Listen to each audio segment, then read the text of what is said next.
Hi guys and welcome back to my channel. Today I am playing the Bookwalker Tifa Tales. This is a narrative adventure in which you play as Etienne Quist, a writer turned thief with the ability to dive into books. So let's jump straight into it.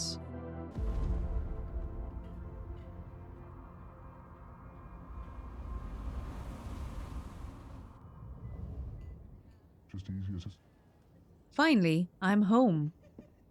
So he's not going to actually speak any proper English by the looks of it. I'm going to do a lot of narrating in this. Sounds like old man Henry is in the shower right now. We'll go down here. So this is clearly an apartment block that he is living in. Well, maybe not for too much longer, but he does live here. Kitchen.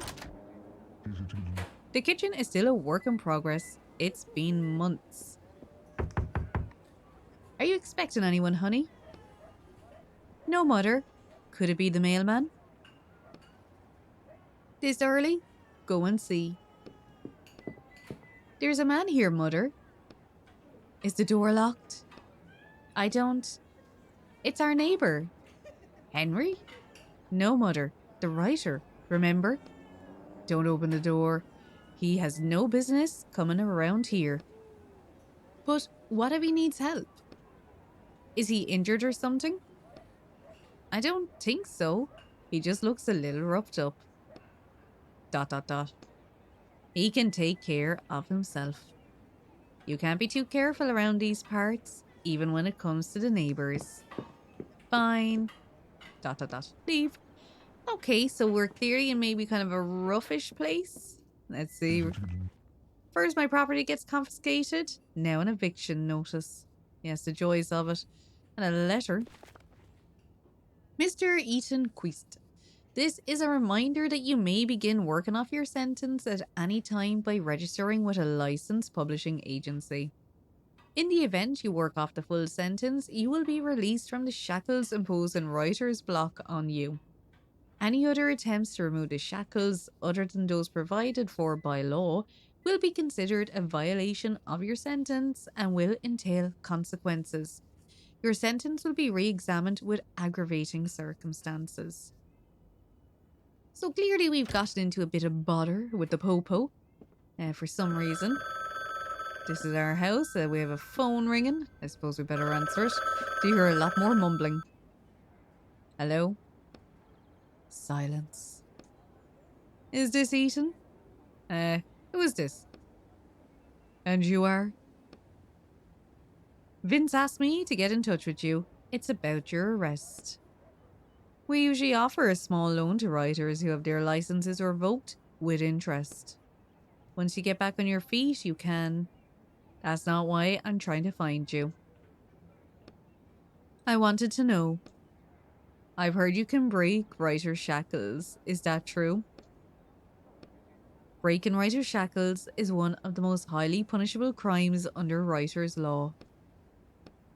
Let's say we can. However, the price for this service varies based on how complex the shackles are. Flipping pages. Are yours the standard 2-year kind? No, my shackles are on for 30 years. Coughs. Noise through the phone. Damn, I spilled. Cough. Hey, get this out of here. My God, 30 years? I think we can figure something out, but the price will be, let's say, 6 jobs? That many? I was told 1. But Vince said it'd be a one-time thing. Vince should have warned me that he was sending me a particularly dangerous criminal. Have you done this kind of work before? No. Do you know what to do? Yes. Good. Your first job is waiting at the door. Hangs up. They ran away in quite a hurry. Independent bookstore Letter by Letter has announced that it will no longer sell any of Etienne Quist's work. The store owner, Raymond Farquis, commented, "Unfortunately, Mr. Quist's writing license has been revoked."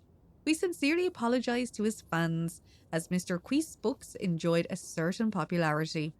I do hope that Mr. Quist can solve the problems he is facing and that we'll have his books back on the store shelves as soon as possible. God, I wonder what we're after doing. The bathroom door is locked. I have to pay the water bill. Jesus, that's fairly, that's pretty bad, isn't it? That if you don't pay the water bill, you can't even access the bathroom. Okay, we have sound effects as we go to the windows. I don't know what that is. Possibly something for writing.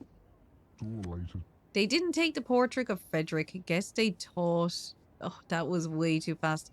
That is one thing I don't like about this. I will say some of them jump up very quick. It's just not a great design that way. So here is the job. I need to put this on the desk. We may as well leave the door open because, I mean, let's face it, what are they going to do? Steal the cactus? Cacti? Cactus? Oh, yeah. So that's the miserable bedroom. This is what he must have meant by the table. Because it is a table, of course. So let's open it up and see what kind of work this is then. Handy working from home job. Whoa. What do we have here? I have to steal a potion of immortality. Well done. Very good. So a drop of infinity. I don't know what the rest of this is. Ah, looks like this is where the stolen item goes. Okay. The author of this book doesn't actually tell us anything else. An excerpt from the book review. I like that the narration was from the point of view of the book's supposed villain, but the characters fighting against him just aren't interested enough in comparison. I also enjoyed the ending, sappy as it was. Okay, so I think what he can do is he can actually jump into books. That's part of what this job is. So here, we may as well jump in and see what happens.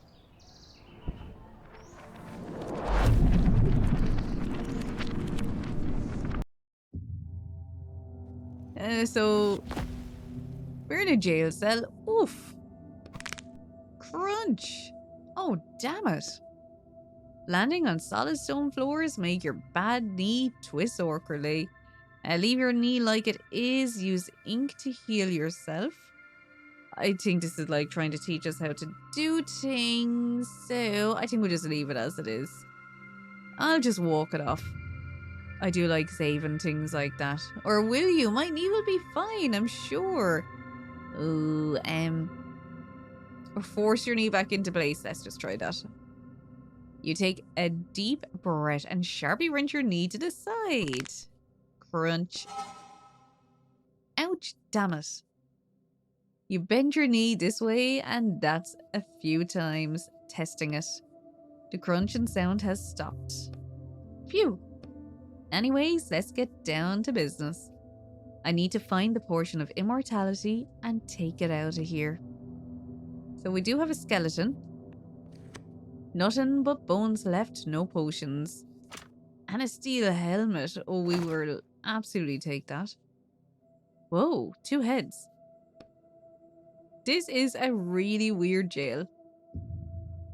So this obviously is what he looks like. I've got some mushrooms. Examine and use your items to find your inventory. I'm using a PlayStation controller. So it's clearly an Xbox one. That can be annoying sometimes, you know, when they're putting up like, oh, press this button, press that button, because, you know, I don't know what the buttons actually are. I was never an Xbox person, always a PlayStation. I did have an Xbox 360 for a small period of time. Call of Duty, Modern Warfare 2, just gonna say. But Red Ring of Death, never went back to them after that. So we do have a prisoner's helmet, a heavy helmet spiked on the outside, smooth and foul smelling on the inside. They don't look edible. There's absolutely no reason to risk it, but it does contain ink. Okay, and a note. An old note. If you're lucky, they might test a potion of immortality on you. What is there to think about? Just say yes. And yeah, I mean, getting crowbar parts, we will take all of whatever we find. It's locked. A lockpick would surely come in handy right about now. Kick the door down, step away from the door. Let's try kicking. Bam. Nothing happens except that your not quite healed knee starts hurting again. Oof. Yeah, okay. Try hitting it with your head instead. We're going to step away from the door. We are going to have a look in here. Maybe we can assemble a crowbar. But I can't equip it either. Okay. He also cannot run fast, which is a bit annoying. Yeah, but I looked in all of them, didn't I? Step away for a moment. I just want to see old barrel. Yeah, I doubt the potion of immortality is just going to be lying around in an ordinary barrel. But kick the barrel. You get ready to kick. Broken barrel. Okay, I mean, apple, an eaten apple, some trash. I was kind of hoping that the other part of the crowbar might have been there. I'm pretty sure I had a lockpick or something like one at least. I need to go back to reality and check my apartment. Okay. Hold the return button to return to the real world. Or 2 for any PlayStation users. Okay, so that's a pencil. Bit worried. Okay, so those are the lockpicks. I did think it might be to do with writing. And here's a lockpick. So yeah, it's just showing you can interact in the 2 worlds. You can come back out, jump back into it. Yeah, they're linked together. So we're back to the jail cell. Use the lockpick. You slowly test all the pins in the lock with your lockpick until you finally hear a click. Okay, let's go out to the next one. Ooh, what the? He's dead.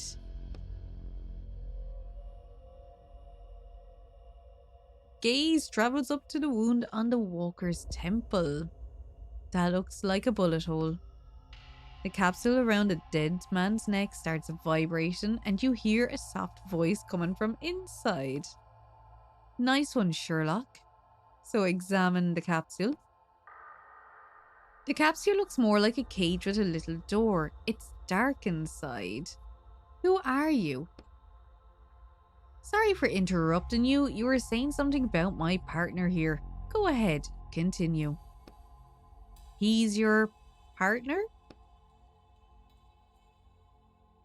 We were on our first job, but it didn't end well.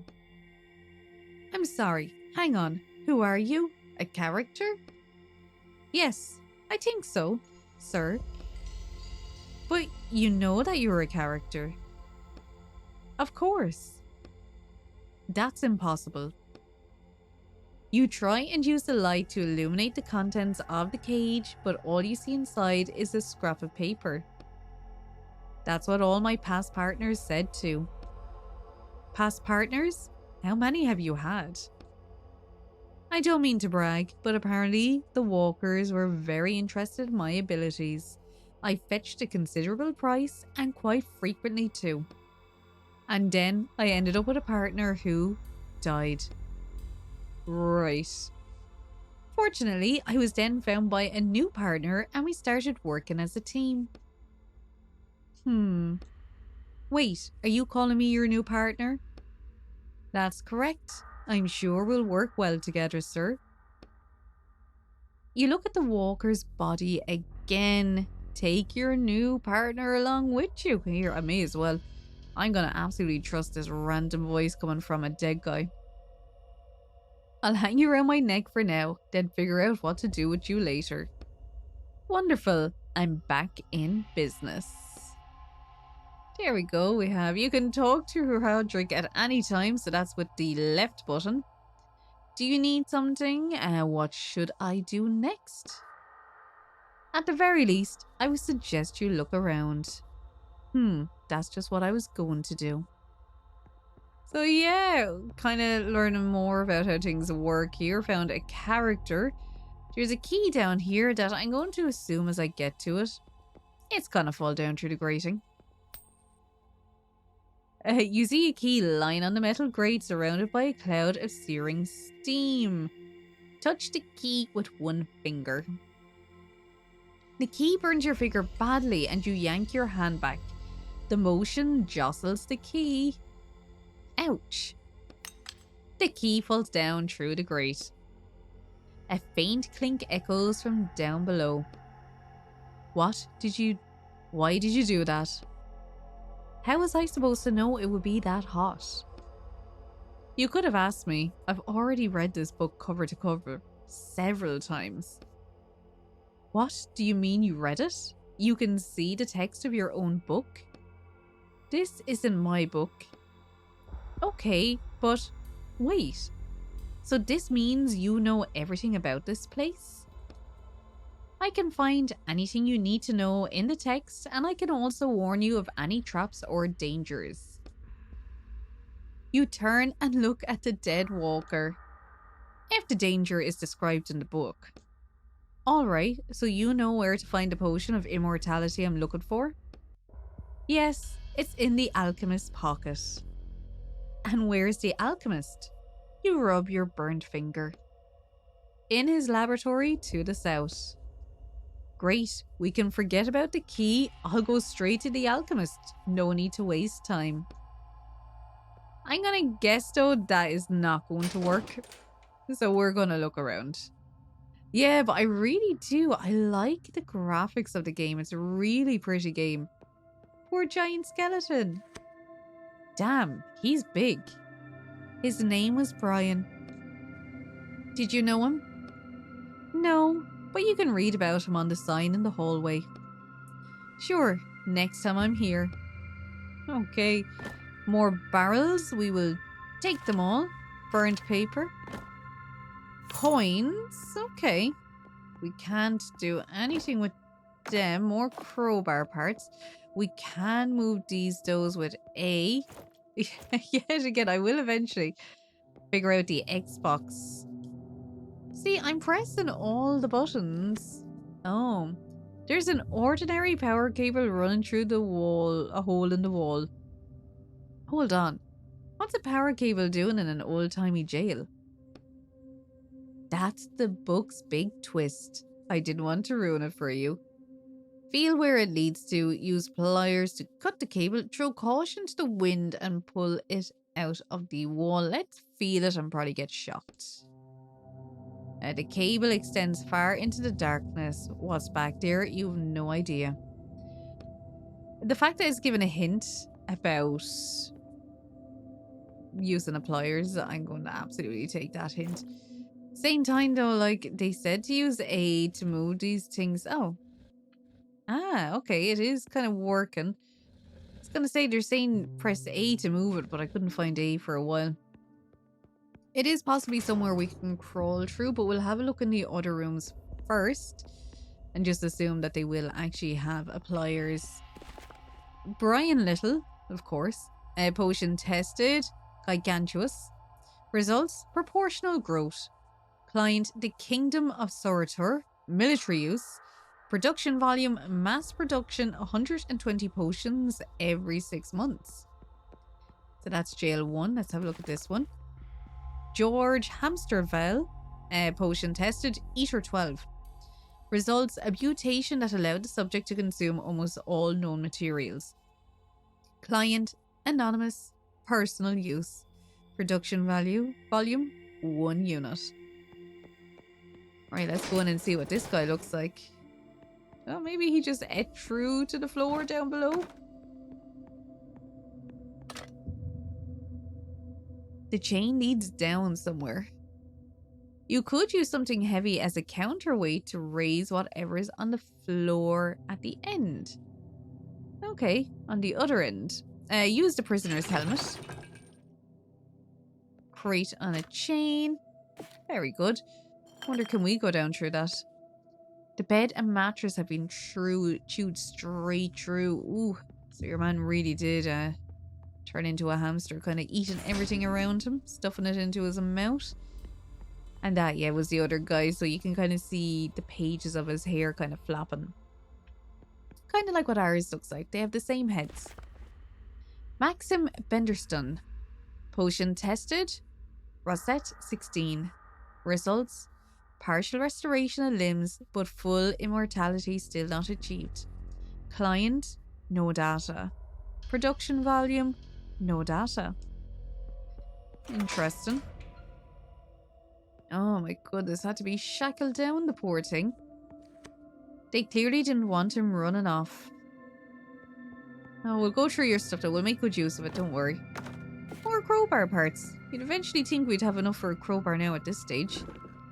So there's a crack. You're standing in front of a cracked brick wall. Put your ear to the wall. Dead silence. But something tickles your ear. You feel the slightest hint of an air current flowing through the crack. There's something on the other side. This is a sledgehammer job. Pry the bar apart with a crowbar. Don't think we can make one yet. And we've kicked the wall. Oof. You manage to shift a few bricks, but they don't come loose. The wall withstands the blow. It seems to have no intention of succumbing to a mere kick. You're standing in front of it, so yeah, look, same thing again. This is a sledgehammer job. I agree, but there's no mention of one in this book. Are you sure? I've read it 5 times already. I'll go back to reality and find one then. Oh, you know someone outside of the book who has a sledgehammer? I mean, I can ask my neighbours. Not sure they'd be happy to see me, but... My last partner was always complaining that he had no one to turn to in reality, that it was pointless to go there for help. That's kind of sad. Anyways, I'll be back soon. With a sledgehammer, I hope. Oh, should we look for pliers then while we're at it as well? Okay, I just saw that they actually do have a shift to run. It is at the L1 button. Yeah, keep an eye out for pliers. Not that you can tell me if you see one, but I don't know why I'm saying that. I'll keep an eye out for pliers. That's probably the better thing for me to say. Oh, it's too early to go to bed. I have work to do. That is very true. I was just checking that. So the mother to the side was terrified of us. The other guy was in the shower.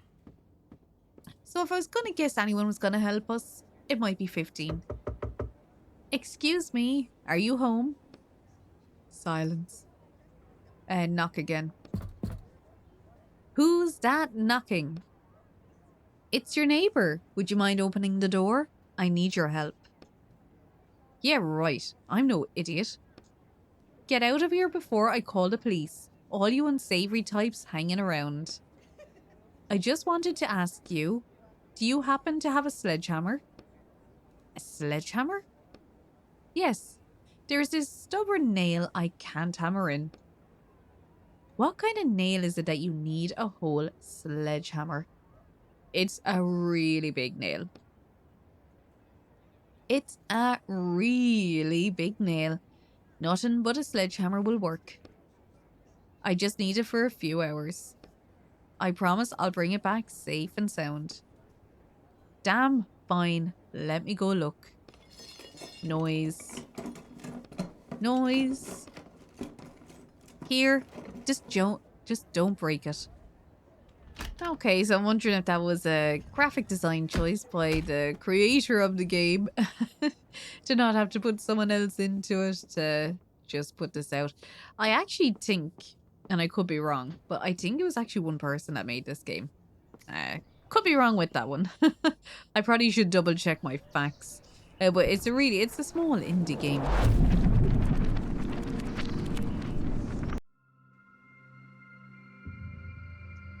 Alright, let's try this. Knock the wall down with the hammer. Bam! The hammer slips out of your hand a little and your blow just glances off the wall. You sense a stare hitting you from the capsule around your neck. You don't want him to start laughing at you. Hit the wall again. There we go. Boom. We're in. You hit the wall more confidently this time. The blow smashes through the wall, widening the gap enough for you to squeeze through. We more than squeezed through. We were able to just slip right in there. So alchemy ingredients. This looks like an... Yeah, alchemy ingredient. It is my friend. Yet again, don't think we can form it into one just yet. We do still have a hammer, a lockpick, papers, which are just components, covered with undecipherable inscriptions. The author probably didn't bother to write a description of what they mean. Yeah, so it's all just stuff from the game, stuff that the author had written into it. Now, we will... I mean, I can try... Oh, yeah, sure, look. Ladder down, wouldn't that be handy? I'm actually surprised it let us exit. Right, we're going to go back in. Oh, prisoners' helmets. How many has there been here? Because we can actually go down there to get the key. I'm going to go back in to the middle one first, though, where they were saying, you know, oh, use the pliers. Oh, no, that was actually the last one with Brian Little, our giant friend. I just want to see if it will actually let me squeeze through. It might not. Yeah, hold on.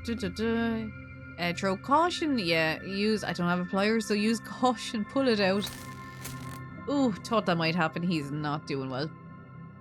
You get electrocuted by the 220 volts running through the cable. Sir, what are you doing? Okay, oh. There was a light out there for a second after we'd done that. The light in the window went out after I pulled the cable. Strange. It is actually, isn't it? Right, we better go down this ladder then and actually have a look for this key.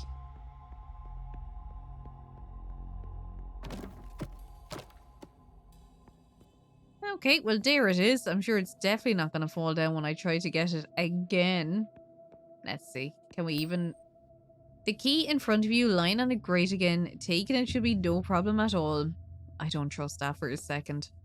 Do I even need this key? It opens the front door, which is the only way up. So... You need it. Grab the key. I feel like this... Like there must be some kind of catch. I'm not so sure about this. You gently rub your burnt finger through your glove. I can check in the text if you want. Are you sure it's cool now? I mean, it was so hot not that long ago. Ask for help. Alright, can you check just in case? Of course, I'd be glad to. You roll your eyes. Here it is. The key isn't hot. You should be able to pick it up just fine. Great. As soon as your fingers close around the key, a wild howling echoes up from the depths of the jail. Your hand shakes, and the key, as though waiting for the opportunity, falls out of your grasp and down the grate. Bah, who the hell is that? It's better you don't know. Well, we're gonna have to find out at some stage, I would imagine. We have a door, we have barrels. Ooh, ashes. Not a good sign, is it? Workbench. You see a worn out old workbench. You can make tools here if you need. Okay. It's not letting me though. Maybe if I go into... There, will it? No. Oh, eat food to restore health. Probably should do that, alright. Probably eat another one, just to be safe. Okay, so it's not actually letting me use the workbench right now. I would have tried to make a crowbar. Greg, it seems the alchemist has sped up work on his potions. The corpses are hitting the floor one after another. Stay for the night shift tonight. He promised to pay double. Can we go in this way? Oh no, boiler room upper so we can go down. Oh. Oh, there was just a crowbar part hidden underneath it. Okay. So like that, moving things around. Just pick up anything we can find. Go down the hatch. This hatch leads down to the boiler room. Do you have anything you can use to pry it open, like a crowbar? Where am I supposed to get a crowbar? They don't just leave crowbars lying around in a place like this, you know. The last room had a decent looking workbench in it. You might be able to cobble together something resembling a crowbar there. I'll give it a shot. But yeah, like that bit of a weird design. The fact that they had introduced the workbench, we should have been able to just use it straight away. Yeah, same thing again. So craft something. Oh, so not enough to craft the toolbar just yet. Missing out on tools. Okay. We might try down this way instead. There might be some tools in here. We might just have to go around the rest of the way first. I mean, pieces of metal and bread. It kind of reminds me of Diablo a bit. Definitely the camera angle, kind of the design of it as well. Oh yeah, that's if I just need something and I don't. Ah yes, so there is our run. We may as well go up, I suppose. Yeah, we were in this way already. Watch out. Huh? Did you hear that? What are you talking about?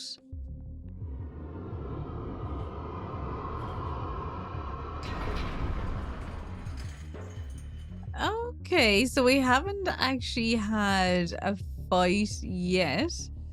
So this is our first one. Okay, I think I'll try to slash first. Use the selected skill. Yeah, so that is stunned. And yeah, their next move is displayed there as well. Will we... I don't think I can drain. I can do that. Okay, weird kind of mechanics. You were amazing. Thank you. Are you alright? Did that thing frighten you? No, I'm not. You try to appear unaffected. I see more of those spiders than I can even count. I just don't quite understand. What's a giant spider doing in this book? It's not in the text. It's an ink eater. You shudder. They're found in books, but they're not part of the plot. The older the book, the more likely you are to run into them. Why do they look like spiders? Apparently, just to scare me. They can take on any form, even human form. You shudder again, more intensely this time. Let's not think about that. I hope there aren't any more in this book. No, I think there will be. I don't think we're gonna be that lucky. More papers. We'll pick them all up because we are a hoarder. More cells down here. Oh.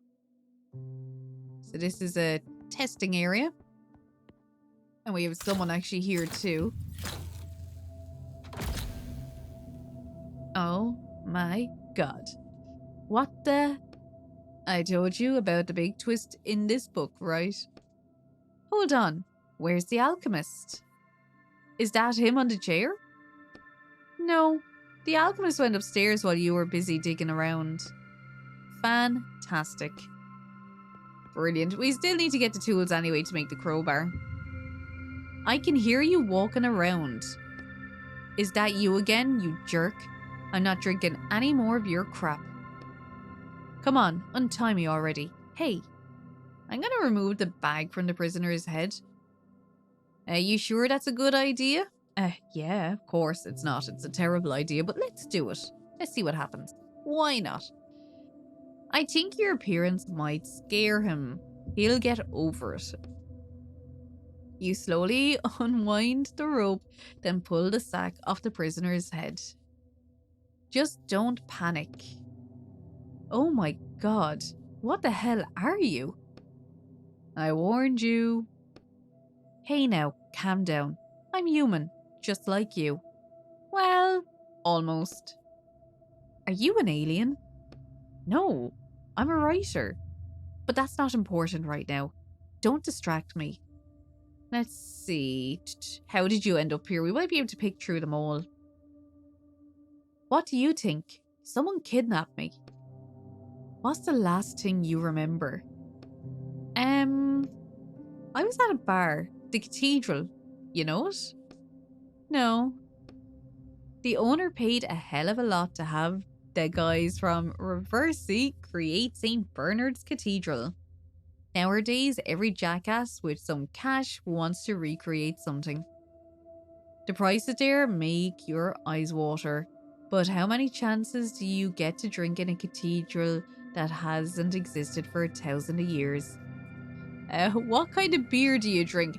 Let's get back on track. Were you with anyone? Were you alone? At first, yeah. Then some guy came and sat with me. The alchemist? No. Probably someone working for him.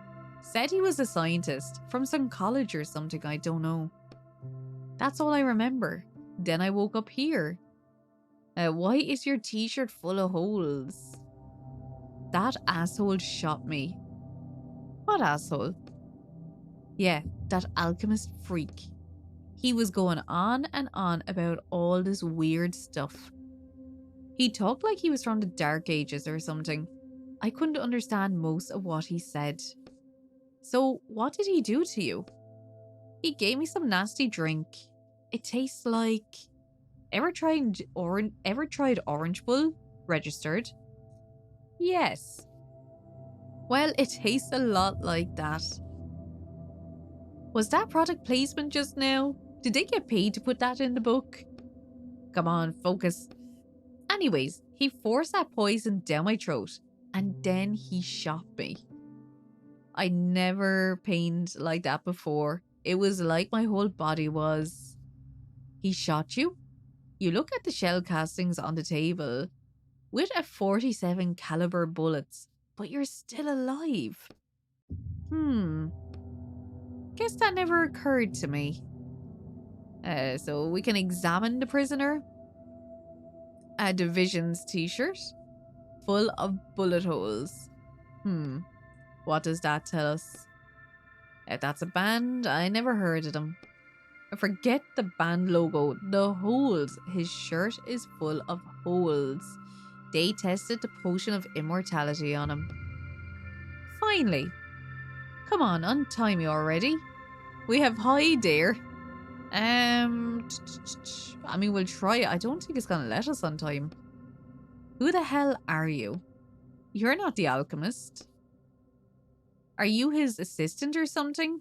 I'll show you. Just untie my hands. Get ready for a world of hurt.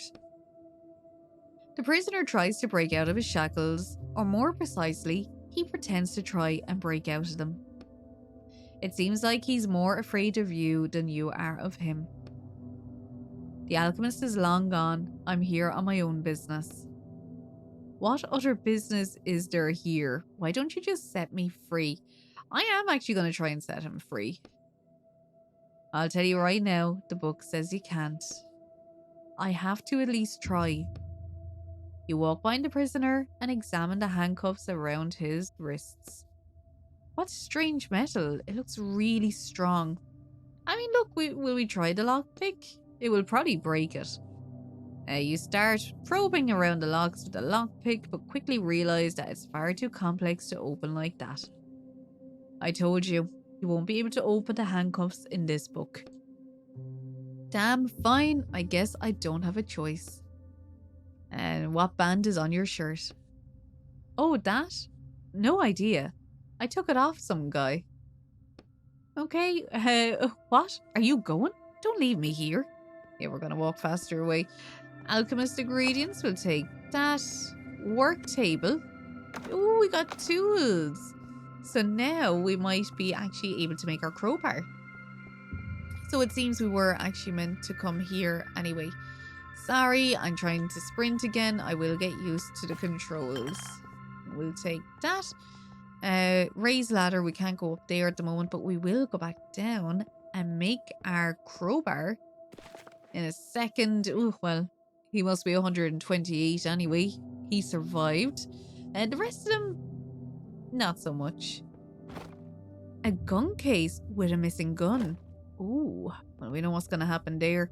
Right, back down and we will make the crowbar. So that is crowbar obtained, made it on the workbench. So now we should be able to get down to get the key to get to the next level up, I suppose. All right, open it with the crowbar. And down we go. Another poor skeleton. With metal, we will take it. And a furnace. There's something in the furnace. It's a crystal. Stop it with the spoilers already. I want to find out for myself. Fine. Your arm definitely won't fit through the bars. Use the crowbar to try to grab the crystal? Or try using ink. Will we try using ink? You let the drop of your blood, ink, fall onto the bars. The tiny portion of this world is now under your control.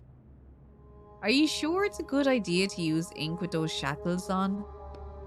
Ah, the shackles start burning you with cold, but you finish your work before they can do any damage. I can handle it for a little bit. You pull the bars apart with your bare hands. The bars move more easily, bending to your will. You will never believe it. There's a crystal in here. Isn't that something, Roderick? You grin, looking down at the cage. Huh? Roderick? I've decided to call you that. It has a nice ring to it. Excuse me? I have my own name, you know. But you said you don't remember it. I never said that. So, do you know what your name is? It definitely had the letter H in it. Hugh? I'm not sure. I don't like the name Hugh. You're Roderick now. Maybe I would have been better off staying with my last partner. Maybe you would have, Roderick, but the name is now sticking. I would imagine his name is going to be like Harry or something, though. Well, there's the key anyway. You see the key lying on the solid stone floor. There's no grate for it to fall through this time. Something feels off.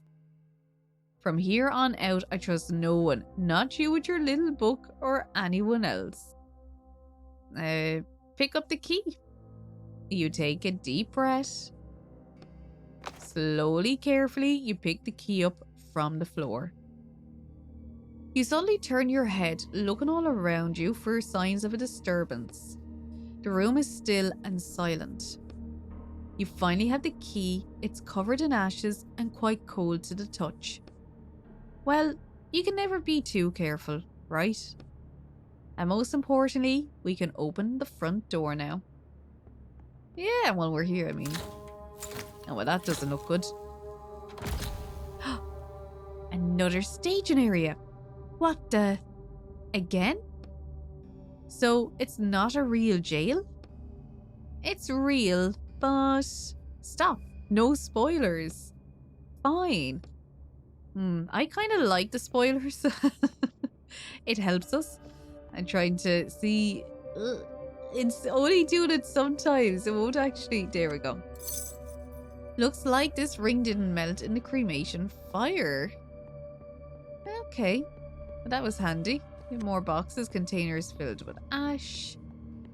Just in case there's anything helpful for us to use. More bullet casings.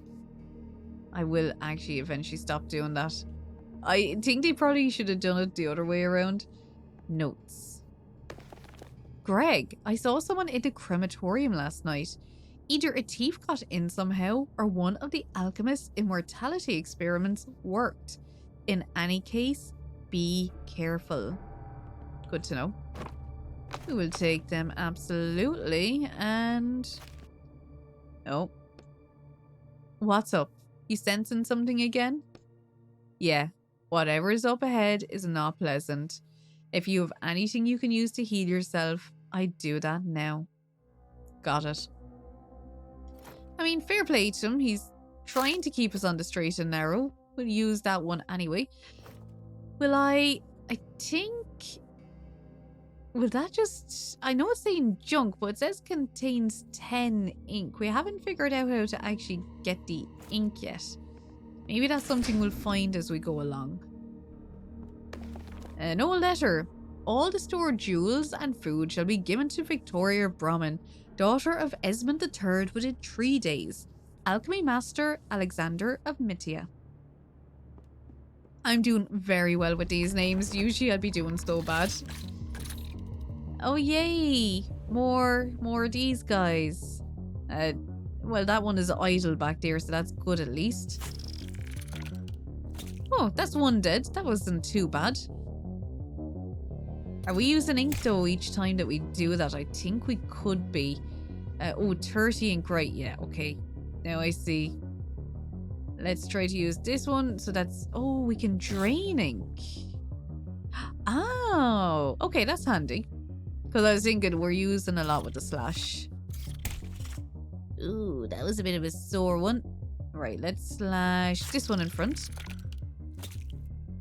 What I possibly should start doing is actually draining them first. Draining once and then actually slashing. There is a stun as well, 2 to 3 damage. Stuns all enemy and 1 damage. Oh look, we'll just try again. He's stunned.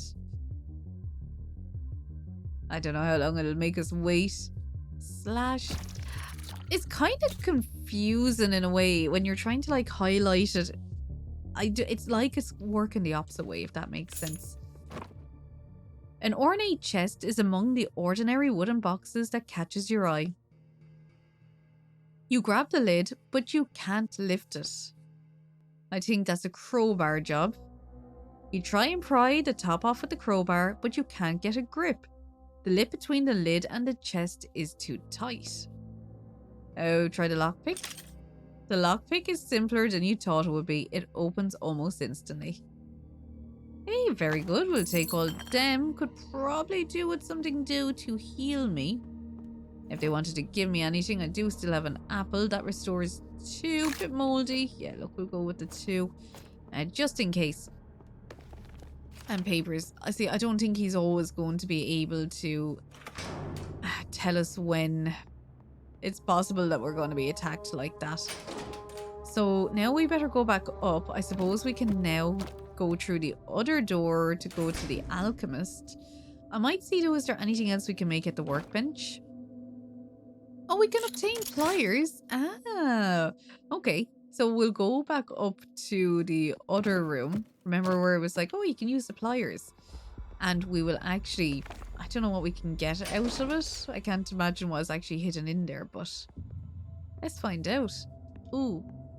Oh, it won't let me. Because I already done it. I already broke the actual cable itself. So that's fine. Look, we have an extra pliers in case we need them. And this is clearly... Will I pick up? Oh, yeah. Pile of helmets. Same thing again. We actually can't pick them up, sadly. This is the exit. Locked too, of course. Take out the key you found. The key fits the lock perfectly. About time. But I'm assuming the alchemist, you know, they said that he went up further. Did they mean then that he went up this ladder? Because I was imagining it was this ladder. The ladder can only be lowered from above. Okay. So even though this is the exit, maybe it all goes the same way? Yeah. Okay.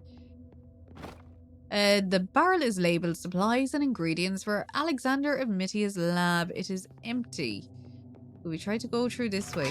Oh, exit. Jail entrance. Yeah, no head. Yet again, that is a sledgehammer job. Right, we'll go through the other way because I know they do want us to lower the ladder in here. So I'll do that first, I suppose. Oh, well, this is definitely his lab.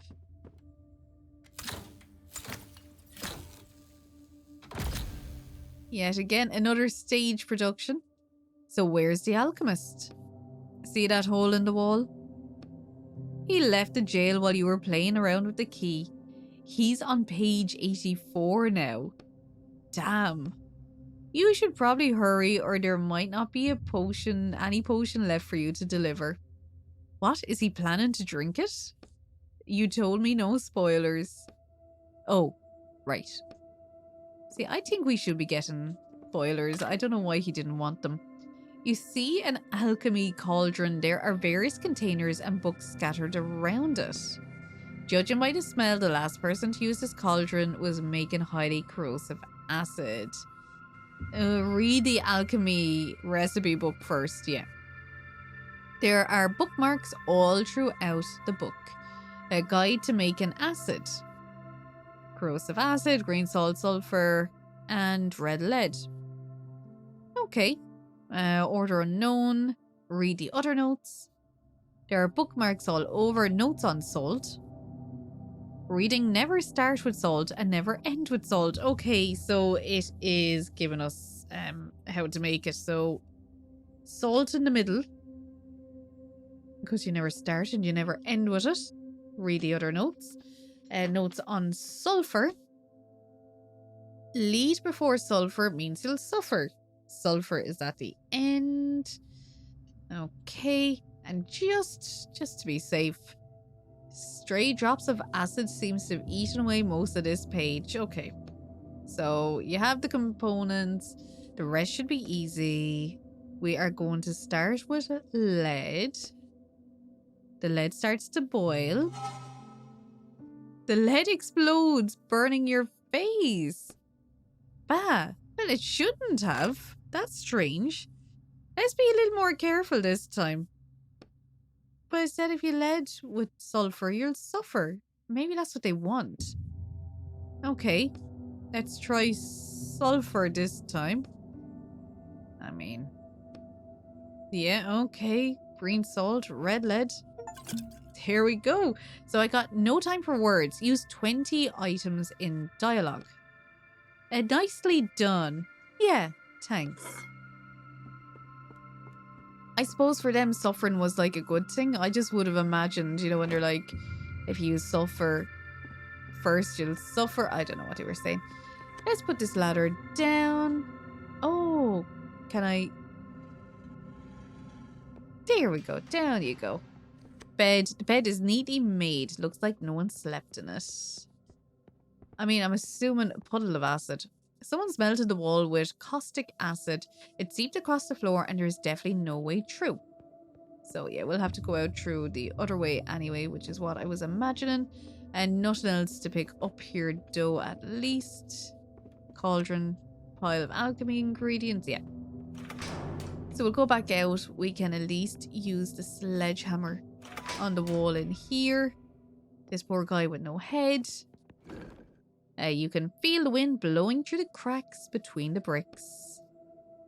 Remove the wall down with a hammer. You raise the hammer, wind up and swing it into the bricks. There. Nicely done this time. Blocked stairs. The passage is blocked. An old note. Alexander of Mysia, the royal alchemist, has committed a brazen crime. The scoundrel brewed a potion for the king that he promised would grant him immortality, but it was, in fact, poison. I declare that alchemist shall be beheaded and his diabolical lair shall be walled up. Advisor to the late King Esmond III. I'm going to assume that is the alchemist that we are following. Which I'm assuming I'm going to have a boss fight with him eventually too. Okay, assembly area. So we can move that. We have a note up top, which is very hard to actually try to grab. A handwritten note. Take all the money that comes in, go to Rosentown, buy the finest carpets, and send them to Victoria, just like the last time. I can also move... it was just to get a tool. Okay, more ashes. Oh no. Ooh, that looks like a big guy I probably should have eaten beforehand. Ooh, let's, I suppose... Is it better to take out the big one first or the smaller ones, I suppose? And then at least I'm just left with the larger one to deal with. Oh, well, thank God for that. Right, yeah. So see, it's a weird thing. It actually gets... It gets desaturated when you pick the move you want to make. Now, I know it's gone red there, but it's not the best design in that way. It's not intuitive. You know, when I'm trying to pick it, I'm thinking the brightly coloured ones is the one I'm going for. Oh no! Oh, that is so shitty. Right. See what I mean? It's the desaturated one. So I can stun, I can drain. I'm gonna have to drain. We'll drain off this one, I suppose. Look, it takes one anyway. I'm so annoyed that it got to actually... Ugh. I feel like I'm gonna die. Brilliant, yeah, that got... Oh! That's okay, though. So I actually got to heal and use a move. So I'm happy enough with that. That's okay. Now, hopefully I won't die this time. If they all land a hit, I'm fecked. I'm fecked anyway. Oh, well. First death. Damn. So we come back here when we died. I wonder what happens then. Do we go back? Part of the plot? Will it bring us straight back into where we were? I suppose it's good he doesn't die in real life. Jail entrance. Okay, so we just go back into the room again. We have full health though this time. So it's actually not the worst thing. Right, let's go back into it again. The unharmed spider is chattering quietly in the middle of the room. Nothing seems to affect it. What's the plan? Any suggestions? Try stunning all of them, then deal with the smaller ones first, but you focus the other. Okay, I'm not doing that. You pull yourself together and step forward. The spider knows you and makes a shrill, chattering sound. So that is stun all enemies. So yeah, look, I'll stun them all. That's fine. I don't mind the stun one, but the fact that these two, like, as soon as you kill them, the other one summons them anyway. It's pretty annoying. But look, back to full health, so I'm not going to argue. We're just going to keep attacking that one. Possibly stun next time. And keep going like that. I thought it was going to be sound and make them all miss again. Okay, well look, because it's done now, it doesn't actually get to summon them again.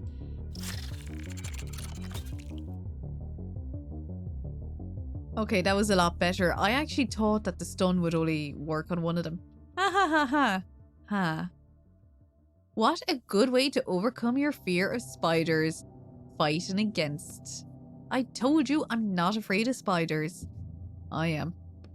You notice that your hands have stopped shaking. Well, in any case now, I'm definitely not afraid of them. Where do we go now? The metal door over there. Yeah, we haven't gotten to get any ink though, which is a bit annoying. It seems the only way I can do it at the moment is by actually draining it. Take it all. I know I probably don't.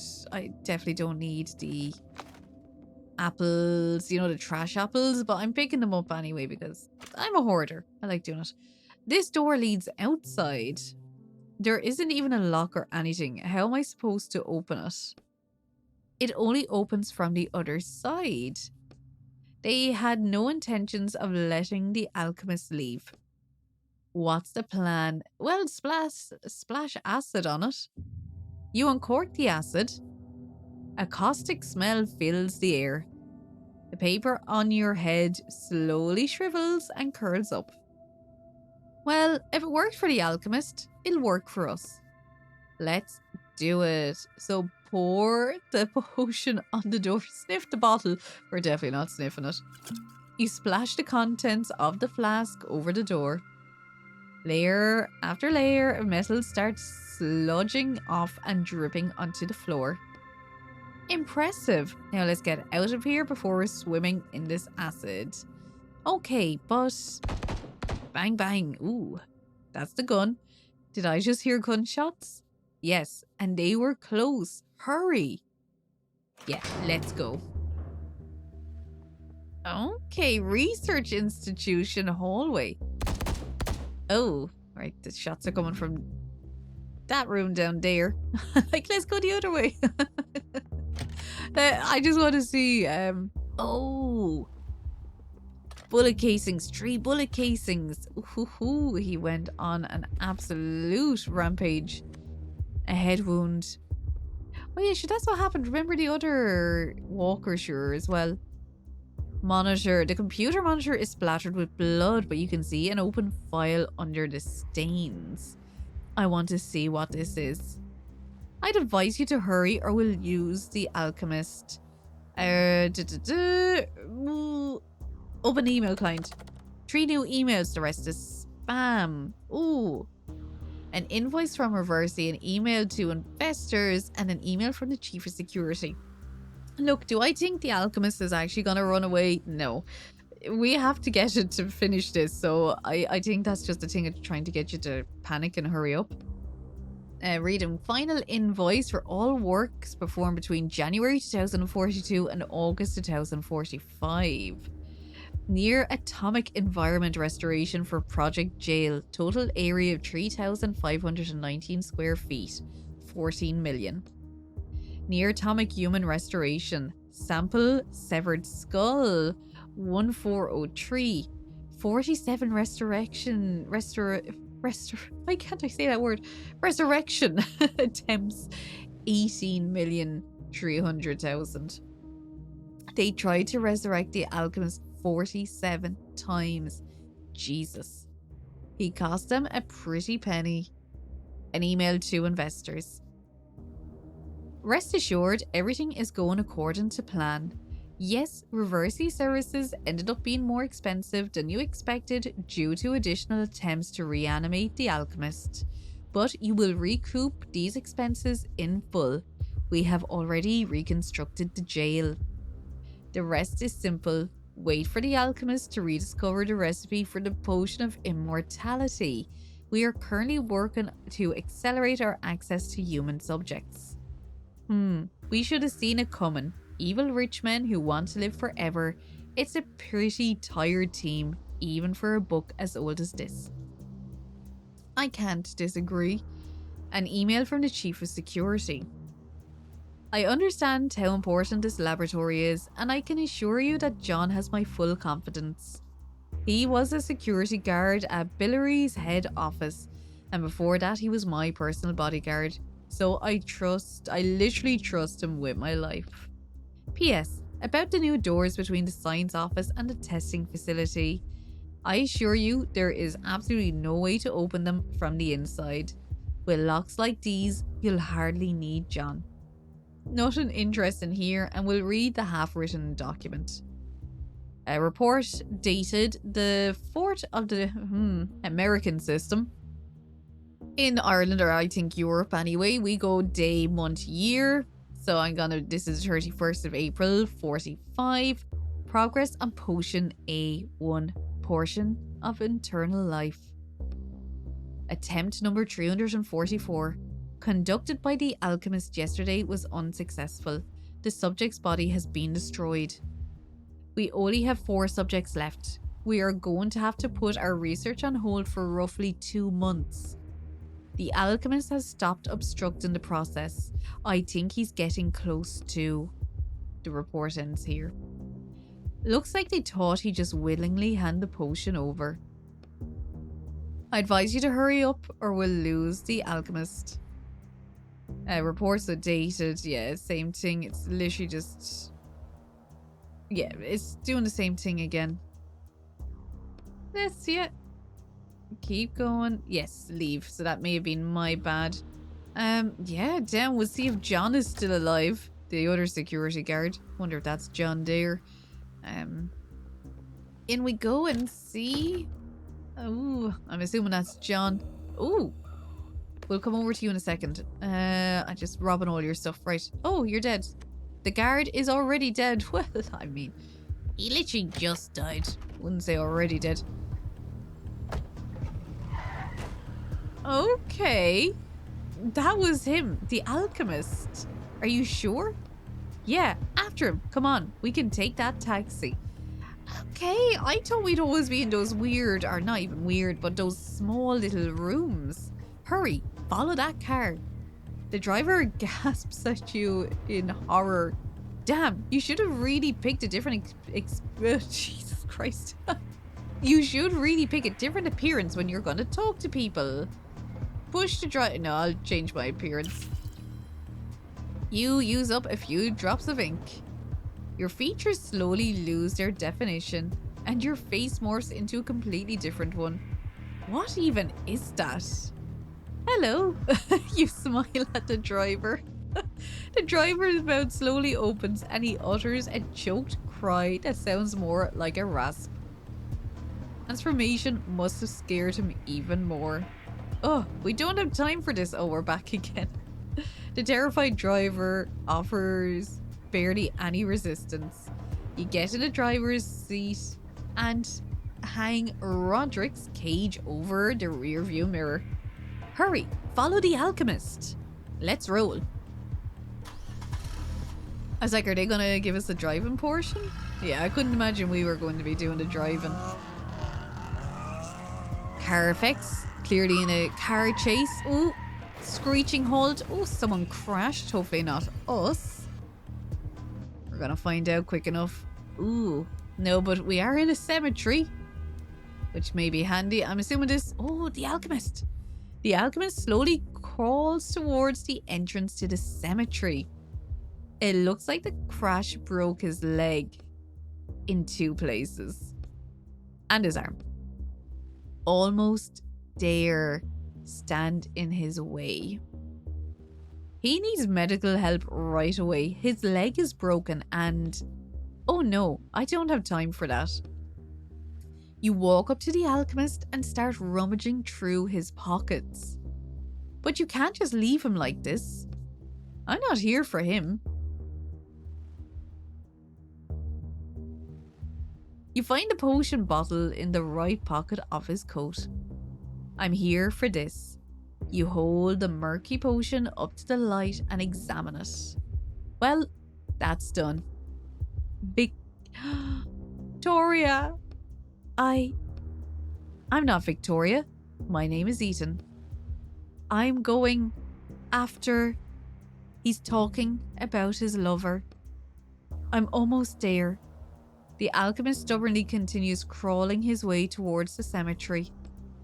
His lover is none of my concern. You do realize that if you take the potion, it'll disappear from the book forever, right? He succeeded in resurrecting his lover so many times over and over again, every time somebody read the book. And this cycle will be broken. This son of a bitch literally killed dozens of people for the sake of his experiments. But he's still a human being. He's a character in a book written by someone. He's not alive. I'm sure there's enough of that potion to go around. My orders are clear. Bring back the potion. Not half a potion or a third or anything like that. But your orders don't say anything about it being full, right? I'm not risking failing this job to save a fictional character. You do understand that the alternative to what I'm doing right now is literally 30 years of hard labor, right? Not every writer survives that, and those that do almost never go back to writing. That's what I have to look forward to. And I still say that we should at least... You shove the cage into your pocket, which muffles Roderick's voice. All you hear from him now is faint grumbling. That's enough from you. I don't intend to lose what I have for the sake of a character. Risk it all and split the potion in half, or take the whole potion and leave. You know what? I'm going to risk it all for love. Now, he's killed so many people, but no, I get what Roderick is saying. Like, if this is like, it's gone out of the book forever, then after that, like, it completely ruins the book. So yeah, I think we're going to try to go with the good option. Are you sure this is a good idea? If I try and trick my client, he'll terminate my contract. And then I definitely won't be writing for the next 30 years at least. Roderick mumbles something from your pocket. Split? I'm gonna split it up. Worst case scenario, you have to come back and do it. So we got divide and conquer. Leave half of the potion to the alchemist. You stride over to the trash can and find an almost empty soda bottle inside. This will have to do.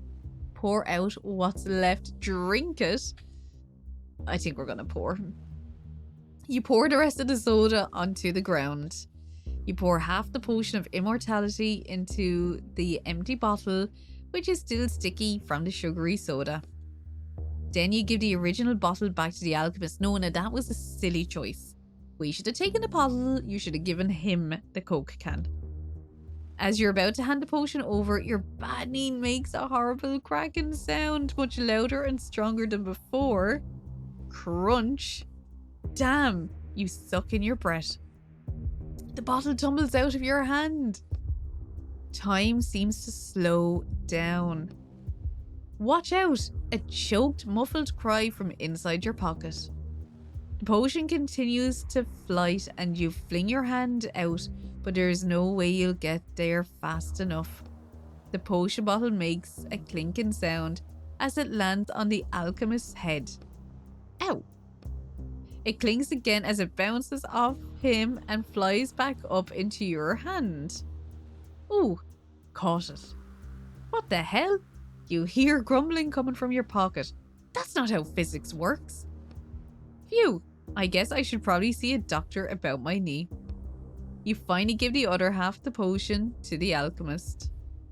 The sparks returns to his eyes and he reaches up to take the potion with a trembling hand, the one that isn't injured. Sorry for, you know. He doesn't seem to hear you. Leaning on the wall, he slowly makes his way towards the cemetery gate. We'll leave the book. There we go, our first job assignment. That really was a good twist as well in that book. Are we going to see the Coke can go in here? Oh, here. It's a... it's not... I thought they said it was a can. It's like... Oh, look, I'm sure they just used whatever design they got, but it's weird that they said it can. Okay, so that's to go back into the book, but we're finished. So... do I go back out and give your man back his sledgehammer? I can't.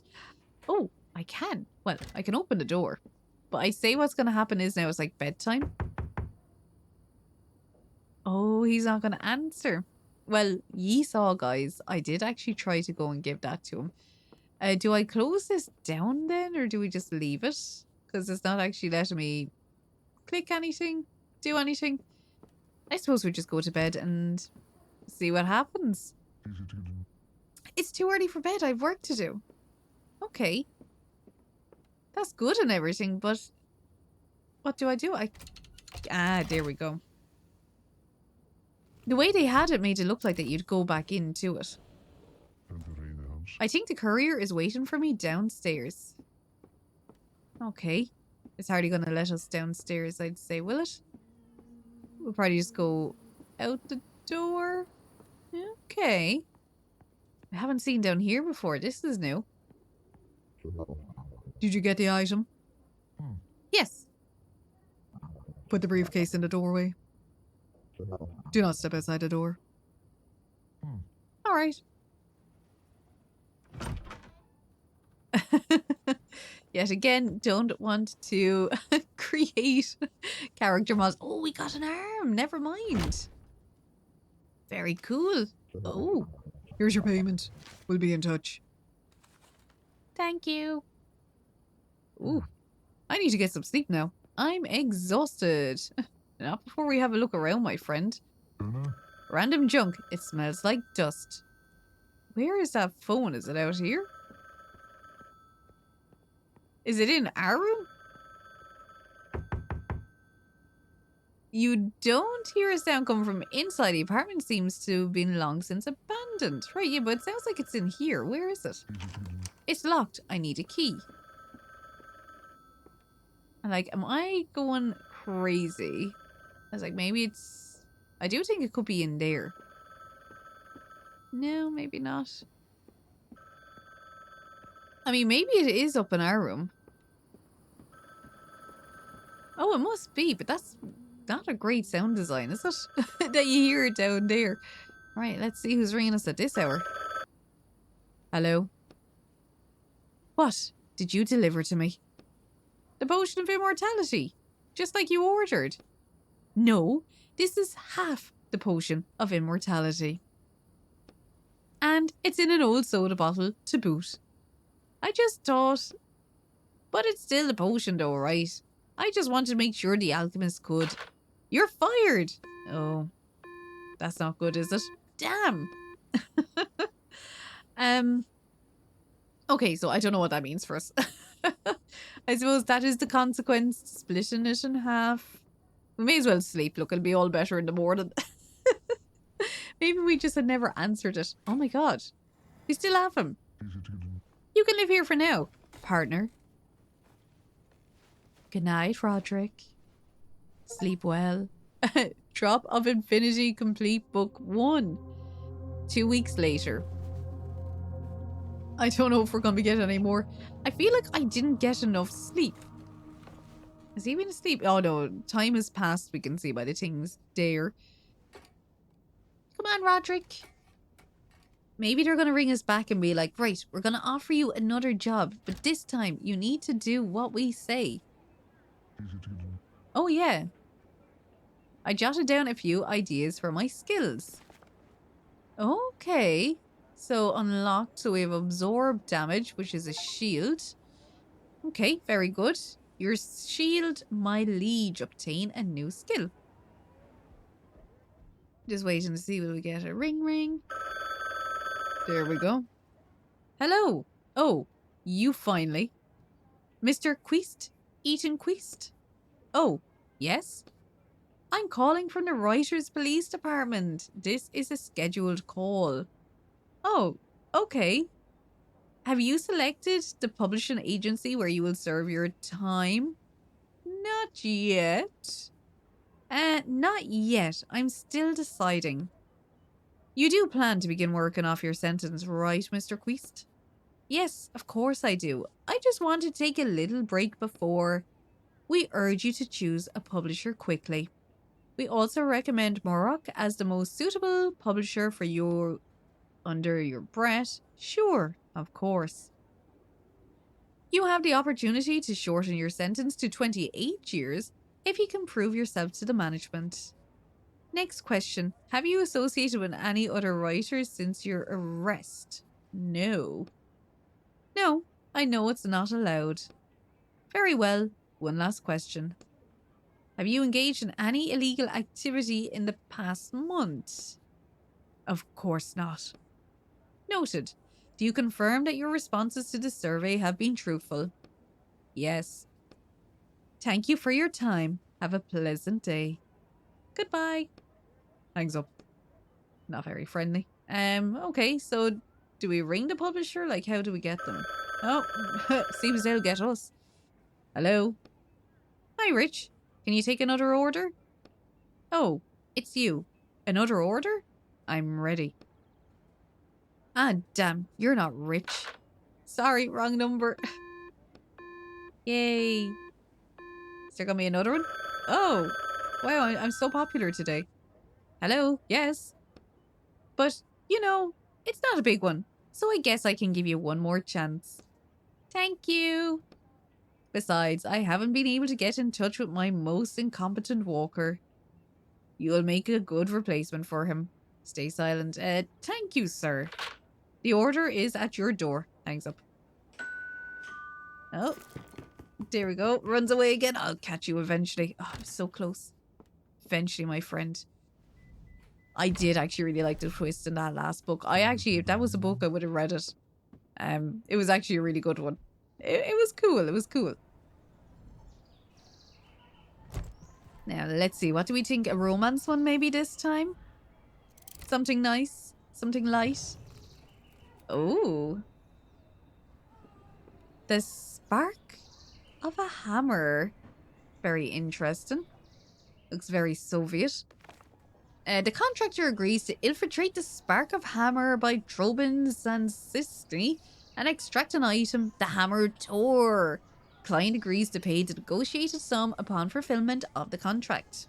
Cool. An excerpt from the review. A solid work, even though it seemed like it would have the imprint of a pure publishing project. What else would you expect from a heap of myth wrapped into the sparkling coat of a new look? I confess I couldn't even have managed that some bright mind would be able to pick out even a shred of relevance from such an ancient material. Should we go and get Roderick and bring him with us, or is he with us anyway? Okay, it looks like that he's with us anyway, so I think we're okay just to jump straight in.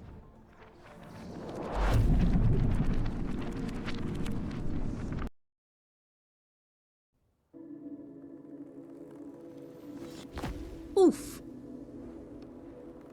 Damn, sure is icy. You look around. You dare, Roderick? Oh, are we getting the silent treatment? Yeah. Listen, about the alchemist from the last book. No, don't worry, I get it. You writers never pull your punches when it comes to characters. That's not it. It's hard to explain. Well, I wanted to apologise. That was rude of me. Rude isn't quite the word I would have used. Oh, stop it. That alchemist was a literal murderer. Alright, let's agree that we won't hurt any more characters. None at all. Right. Deal. What are we doing in this book anyways? I need to find a hammer belonging to someone named Thor. Thor? Yeah, some kind of special hammer, I guess. Hopefully we'll learn more soon. Then, let's get going. Okay, so we have a billboard. Banner says Thor batteries will keep your fridge charged for 3 whole days. Interesting. Oh, my friend, eventually I will... Oh, adjust your shackles. Damn, I'm so sick of these things. You roll up your sleeves and flex your left wrist under the shackle. So all this thievery is to get your shackles removed? Surely there must be another way. Well, there's one alternative. I can work off my sentence. 30 years of hard labour for a publishing agency. Which in and of itself doesn't sound like a great idea. I can't disagree.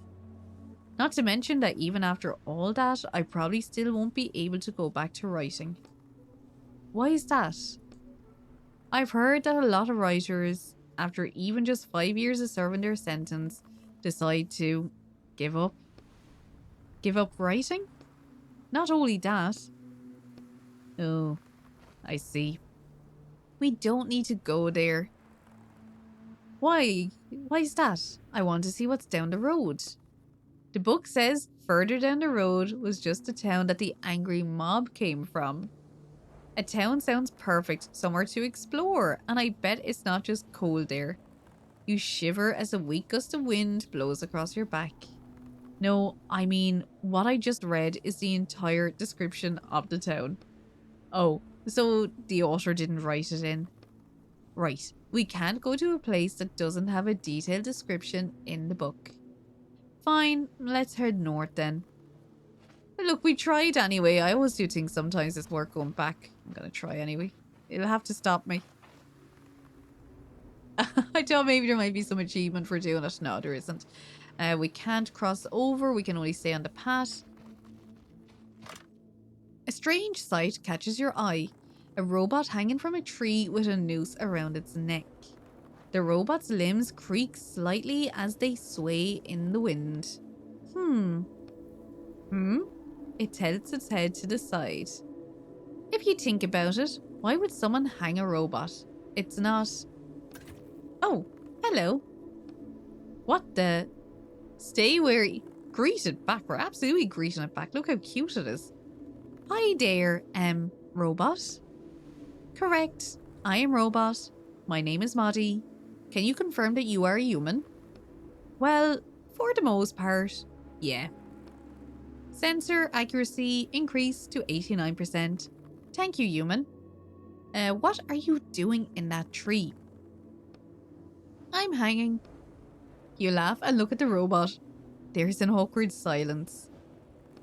I mean, how did you get in the tree? I was installed in this spot by several humans. I am 74% certain they were mad and on their way to destroy the power plant. Oh, that's not good. Do you need help? You point at the rope around the robot's neck. Thank you, human, but I will be perfectly fine. Are you sure? When I first walked over, you were hanging there unconscious. Oh, with 27% accuracy, I detect care in your voice. Is he saying you're only 27% caring? Don't worry, I put myself into sleep mode to save battery. Do you think I can find you a new battery anywhere? He looks sideways at Roderick's cage. This is 100% care. The robot tilts its head to the side and blinks. The human continues to demonstrate care, 16% this time. But don't worry, I'm operating on a fresh battery, and it should last a while. Also, I can find more batteries at the power plant once I regain freedom of movement. Oh, we're absolutely taking you down. Ask about Thor's hammer. There's a power plant near here, right? That's right. Just up the road, you'll find my workplace. Thor Power Plant. Fantastic. Have you heard anything about them having a hammer? The hammer of Thor? Just this morning, I checked that it was intact, like I do every morning. And, how is it? Your eyes dart from side to side and you rub your hands together. It is 100% intact. Well then, let's head for the power plant. I'm taking the robot down. How about I take you down from there, Moddy? I wouldn't mind that, but I also wouldn't want to be a bother. We're gonna take him down. To be honest, I have no idea how to get you down from there, but I'll just... You look at the robot, then at the branch, then at the rope. A knife, a ladder, a truck, and a hacksaw would be useful, but all you have is your own two hands. Hang on to the robot. Oh, the robot is heavy enough that the branches is starting to bend from the strain. Maybe if I add a little more weight. I hope I don't pop his head off. You get a running start and jump up to the robot. Your arms wrap around its metal body and you pull down with all your might. Oh, human, what an interesting method. Our combined weight will break the branch in approximately 2 weeks. Damn, you drop to the ground.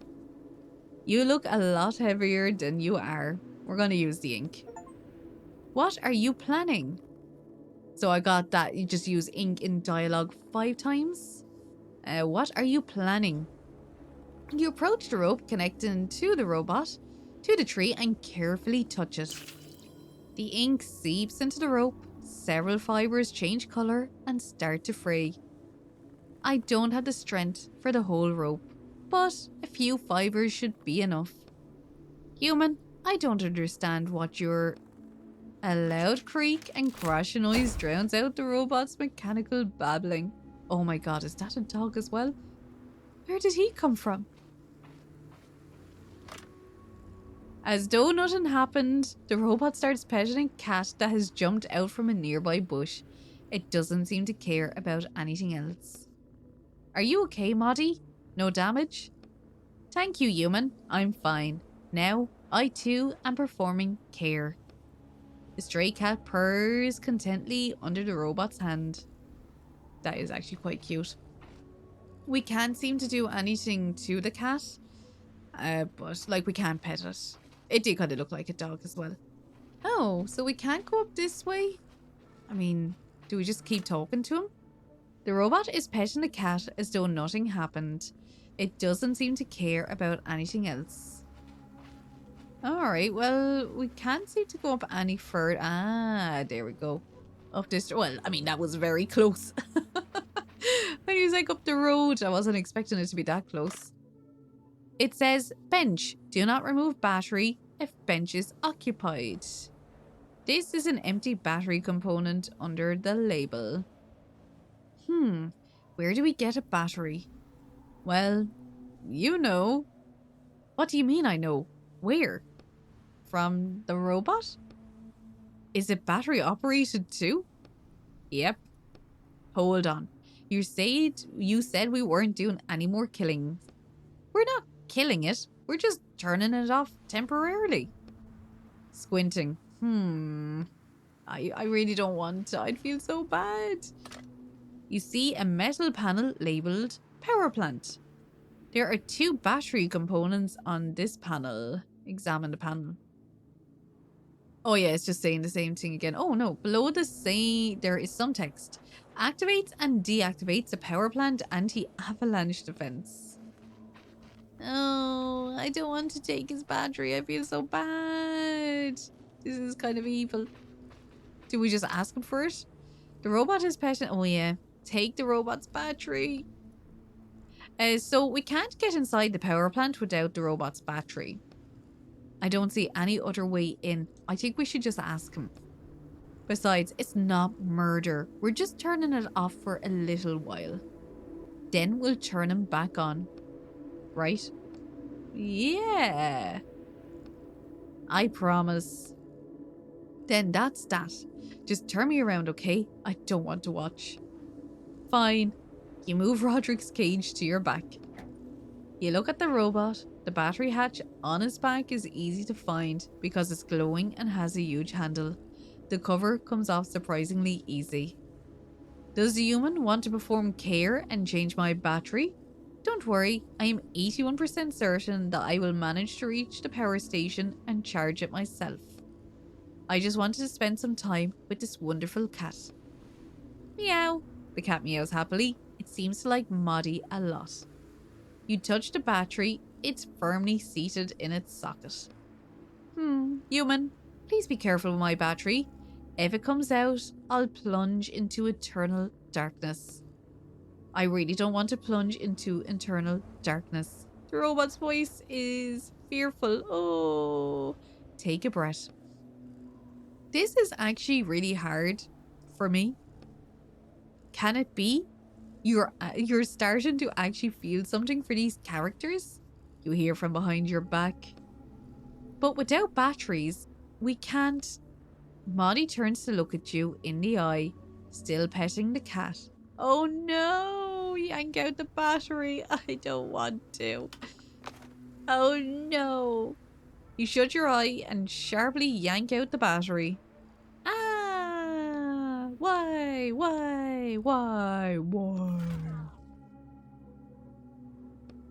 Maddie's eyes go dark. The battery is yours to do it as you wish.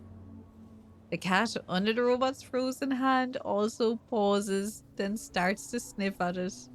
My god, let's get out of here. Ugh, no more murders. Oh my god, I'm actually traumatized. Poor Maddie.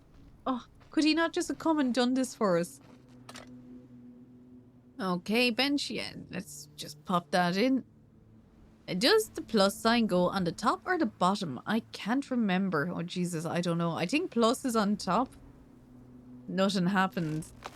Okay, I think it worked. Yeah. Okay. Okay. Frozen man. You see an unmoving man covered in a layer of frost. I think he's already... I see that. With some difficulty, you open the man's frozen coat and take his wallet out of the coat's inner pocket. Examine his business card. Edward Rodsongate, Chief Inspector, Specialization, Industrial Real Estate. He kinda looks like you in his photos. A little bit. Hey, wait, you don't know what I look like. That was a joke. Examine the money. A small wad of bills with a few crumbled discount coupons tucked between them. Are you not going to take the money? It's not like he needs it. If you're trying to test my morals, no, I'm not going to take his money. I can't use it in the real world. I know. The notes would just dissolve like everything else that comes out of the books. That's not the only reason. You take one of the notes.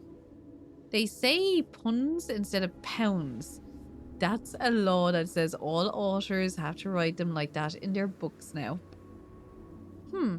So that means there must be some way to take them out of the book?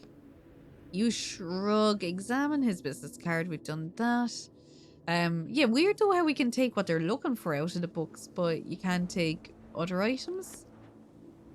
A lonely, worn out briefcase sits by its owner's frozen right hand. The briefcase has a combination lock on either side of the handle. Are we going? Bang. Oh. The lock pops apart when you slam them against your knee and you open the briefcase wide. Okay then, anything interesting in there? Examine the strange box. This box has Thor power plant logo on it. The box has words on it. Sale, buy 10 batteries and get one free. Free battery cannot be resold. What's a sale? You open the box and take out a battery. Don't worry about it. And examine the papers. You start rifling through the frozen traveler's papers. A bunch of bureaucratic nonsense. Looks like reports, inquiries. Reading. The Commonwealth of 9 countries will review the situation concerning Thor and Jormungandr individually. Thor and who? Reading. Face pressed close to the text. Jormungandr. Who's that? I thought you were the one with access to the book's texts. Do you not know? It's not easy to search the entire text for one single word. Let's see. What else? President Odin has ruled that blah blah blah. Read it carefully. There might be something important in there. Oh, here we go. As Chief Inspector, you will need to visit the now defunct power plant to assess it and draw up a deed of sale. So, it closed down? We have a potential buyer. The Jormungandr group will send a representative over soon to sign the sale and purchase agreement. Some kind of local bureaucracy, I guess. Anyways, I'm about to freeze to death standing out here. Let's get going already. Okay. So we now have 2 batteries, and I think we have to take the battery back out of this one. Yeah, do not remove battery if it's occupied. Someone did. Goodbye, my friend. You're gonna go back down. Bye. Because I think we need 2 for this one. Okay, yeah, let's do it. Put in battery in the upper slot. Yes, clunk. Looks like we need another battery. We do. Put in the lower slot. Clunk. The panel starts buzzing. I think it's working. Finally. The light on the lever turns green. And we can pull that lever now, maybe?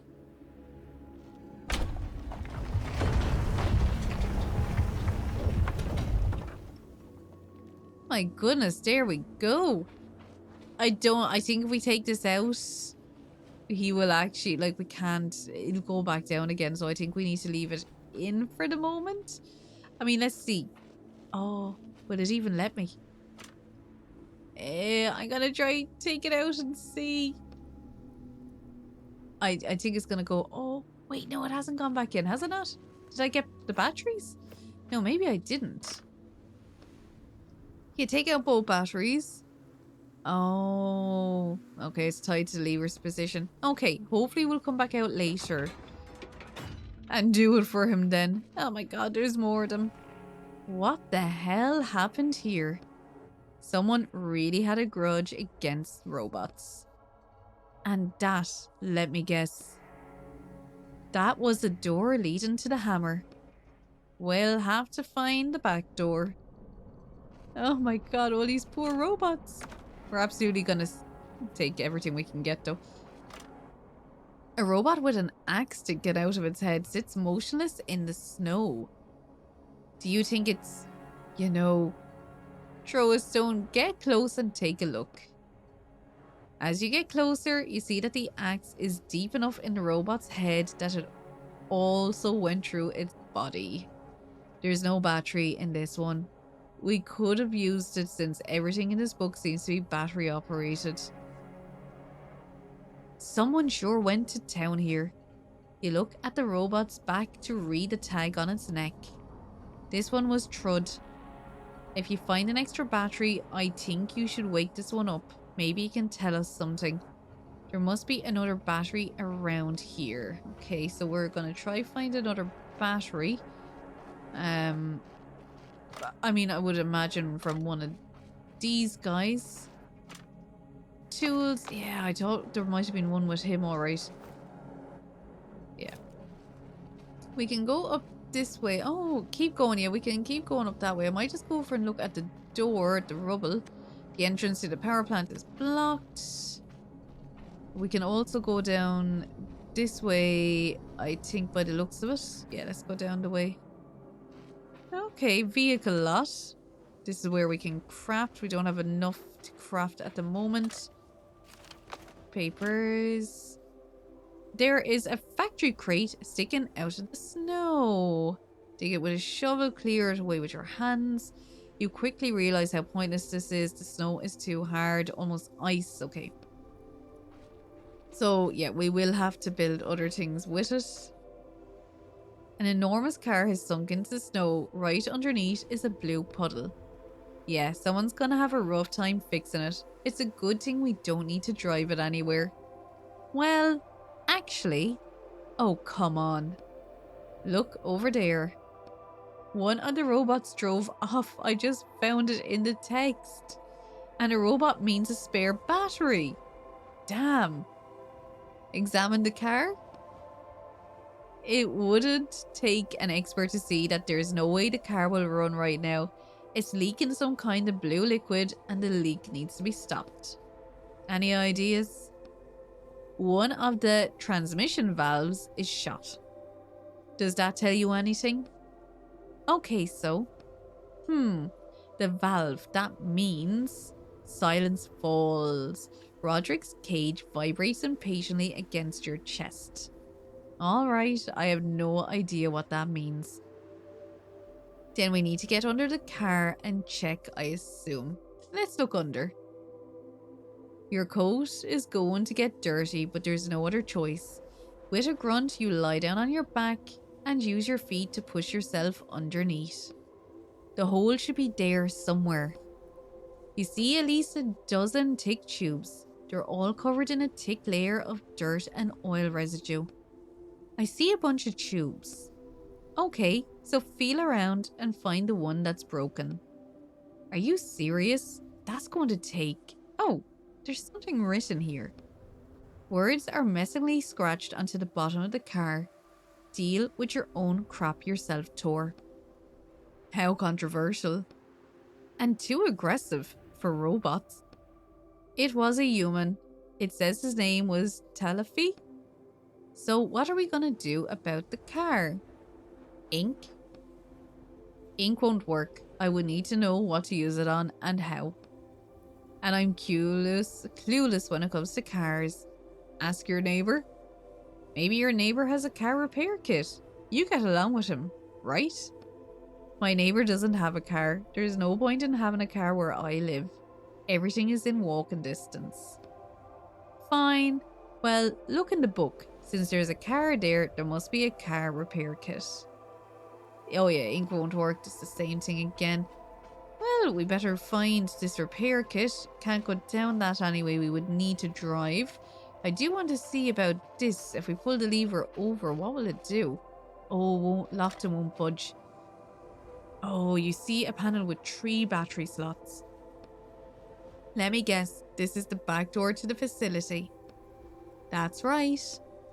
I'm assuming this panel lowers this part of the power plant.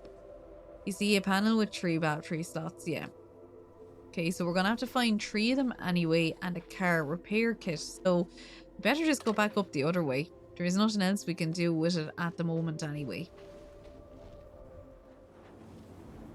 Okay, so I just ran up the other way and it's kind of, as you can see, we're at a cliff. The pristine snowy landscape is interrupted by 2 metal legs sticking out of a snowbank. Another robot? That means another battery. which wouldn't hurt to have. Just do it quickly, no questions, no names, no nothing. Alright, just cold, quick, unfeeling work. That's right. You approach the robot and start digging into the snow. Or rather, you try to dig. The snow is resistant and your hands rapidly start to freeze. Damn, the snow is too frozen. I need a shovel. You're gonna ask your neighbor again? You look around, not a soul in sight. Well, there's no one else to ask. Okay, I'll wait here for you. Oh Lord, back to the neighbor and see what he feels about this. I don't think it's gonna be a good reaction though. Slow trampling footsteps. Who's there? It's me again. What's that? Speak up. It's Etienne, your neighbor. Ah, yes. Did you bring back my sledgehammer? Uh, don't you know what happened to your downstairs neighbor? Ooh, let's say that actually. To who? Your downstairs neighbor. There was strange noises coming from his apartment last night. Downstairs? I don't know anyone downstairs. No one's lived there for 100 years or so. Sorry to bother you, but do you have a snow shovel? A snow shovel? But it's summer. Also, where's my sledgehammer? I'll get that back to you soon. I'll get it back to you soon. I'm still struggling with that nail. But right now, I really need a shovel. Ah, bad damn you. There's a shovel in the building storage room downstairs. Go get it yourself. Got it. Thanks a lot. But I'll still be waiting for my sledgehammer. I'll bring it back this week, I promise. Retreating footsteps. Yeah, he's not bringing that back. Now, I tried to bring it back. You saw that. Didn't work though. Now, oh yes, there we go. Very good. A bit rusted, but here it'll do the job. I don't see why not. He probably should get some gloves and stuff. Might actually do a bit better for him. Oh yeah, I forgot I was actually sprinted through here. It's so fast. Right, back in we go. Gonna dig this robot out and steal his battery.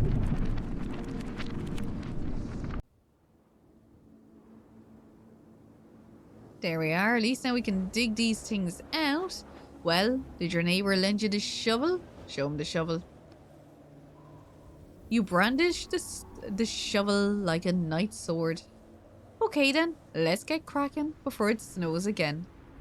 The shovel bites deeply into the snow. You make good progress. There we go. Oh, the robot you dug out seems to be asleep. All you hear is quiet mumbling coming from it. I'm actually gonna listen. Once I finish working, I can play. I'm 50% certain that I can build the perfect snowman. Magni will be so jealous. Take out the battery. You slowly turn the robot face down. The battery hatch is just like the ones you've seen before. I don't want to go asleep. I want to play. You yank open the cover, pull out the battery, and walk away. I build a small man. You put the battery into your pocket. Oh, I'm so evil. Can we dig this one out though? Oh, no. It seems to be that will have to be a crowbar by the looks of it. We probably could. This might take two though, I would say. Storage. Yeah, two batteries, so that's fine. We have one so far anyway. Back and we'll put it into the poor other robot. And then see what happens.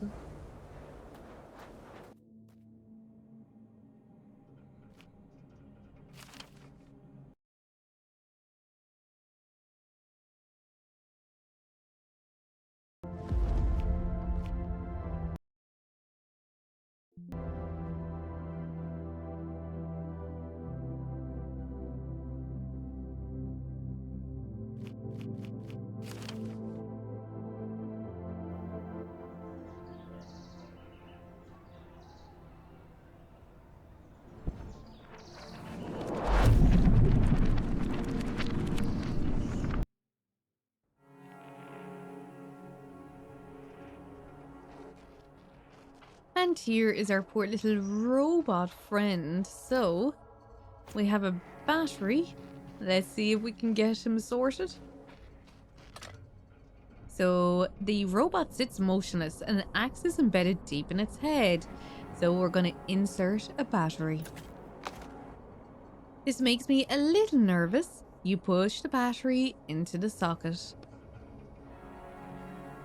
95% certainty, launching a countermeasure program. Does that mean it's going to attack me? The robot turns to you, its robot's hands open and close threateningly. Damn, I guess that axe really damaged it. Be careful. Pretend to be a robot. Use ink. Remember the robot's name. Let's try that. Trud, that's your name, right? That's right, I'm Trud. Worker robot at Thor station. How about we just calm down and talk a little bit, okay? After all, I brought you back to life. I will no longer believe the human. My only response is retaliation.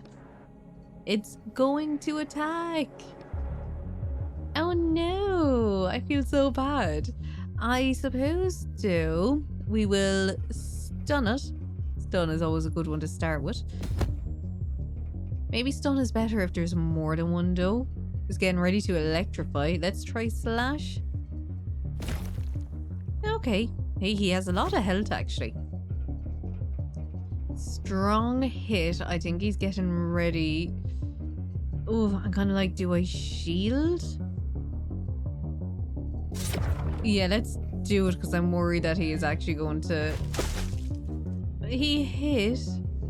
Don't think it actually took any damage off us, so that is good at least. Miss. There we go, we got him that time. Sorry, Trud. The robot falls heavily into the snow. Urgent repairs needed. Oh. Fortunately, the battery survived the fight. You carefully remove it from the robot's body.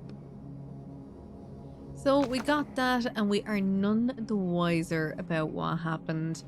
As I'm sure you've guessed at this stage, all of them are named and to do with Thor. So the actual myth, the legend that is Thor.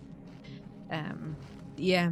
So, like they were saying, they didn't know how they were actually going to be able to integrate, you know, kind of the historical things into this book, but they managed it.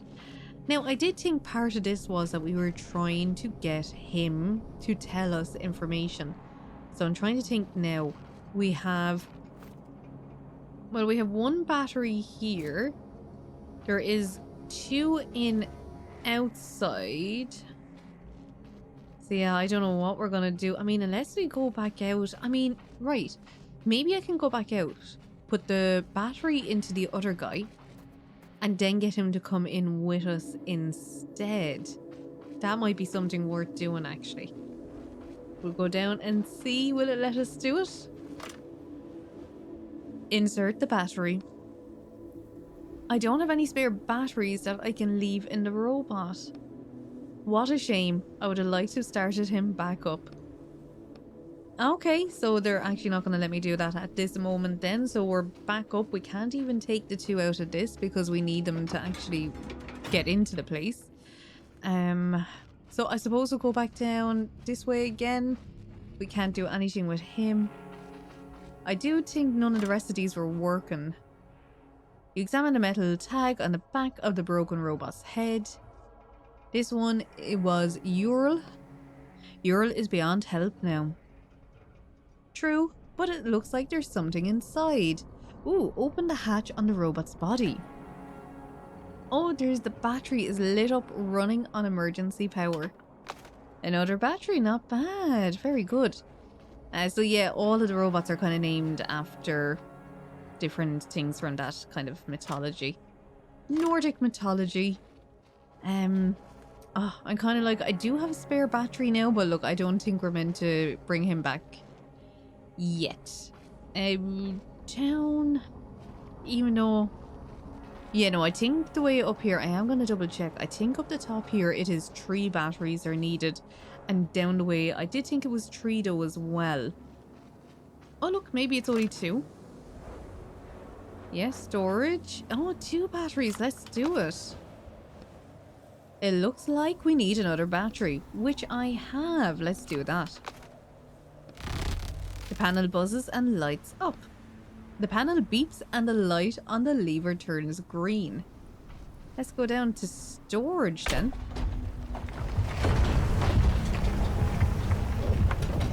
Possibly more things we'll have to fight in here, I would imagine as well. Oh, another one down here. Can we talk to it? In the corner of the room, you see an unresponsive robot covered in a layer of frost. Nothing in the battery hatch. Hey, look, there's something in its hand. The robot's one intact hand is clutching a piece of paper. You pry apart the metal fingers and unfold the paper. Is this a map? It shows part of the factory. There's even an X marked. Looks like we found a treasure map. What kind of treasure could robots possibly have? You put the paper in your pocket. But that's something anyway. We do have these broken panels. Battery won't help. This one would work, but it needs a battery. That one would work too. Okay, so all 3 of them will work, but the one down the bottom will not. And we have a tool bench. Okay, you look at the toolbox. Of course, it's locked too. I'm so goddamn tired of this. Everything is always locked. That's it. Hey, what's up? Will we use ink? You put a drop of ink on the lock.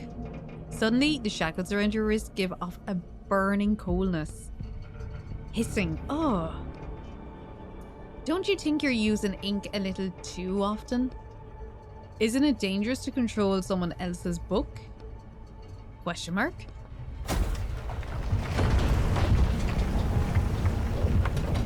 Okay, so seems like it is. What was that? I didn't expect one drop of ink to cause so much resonance. You look at your hands.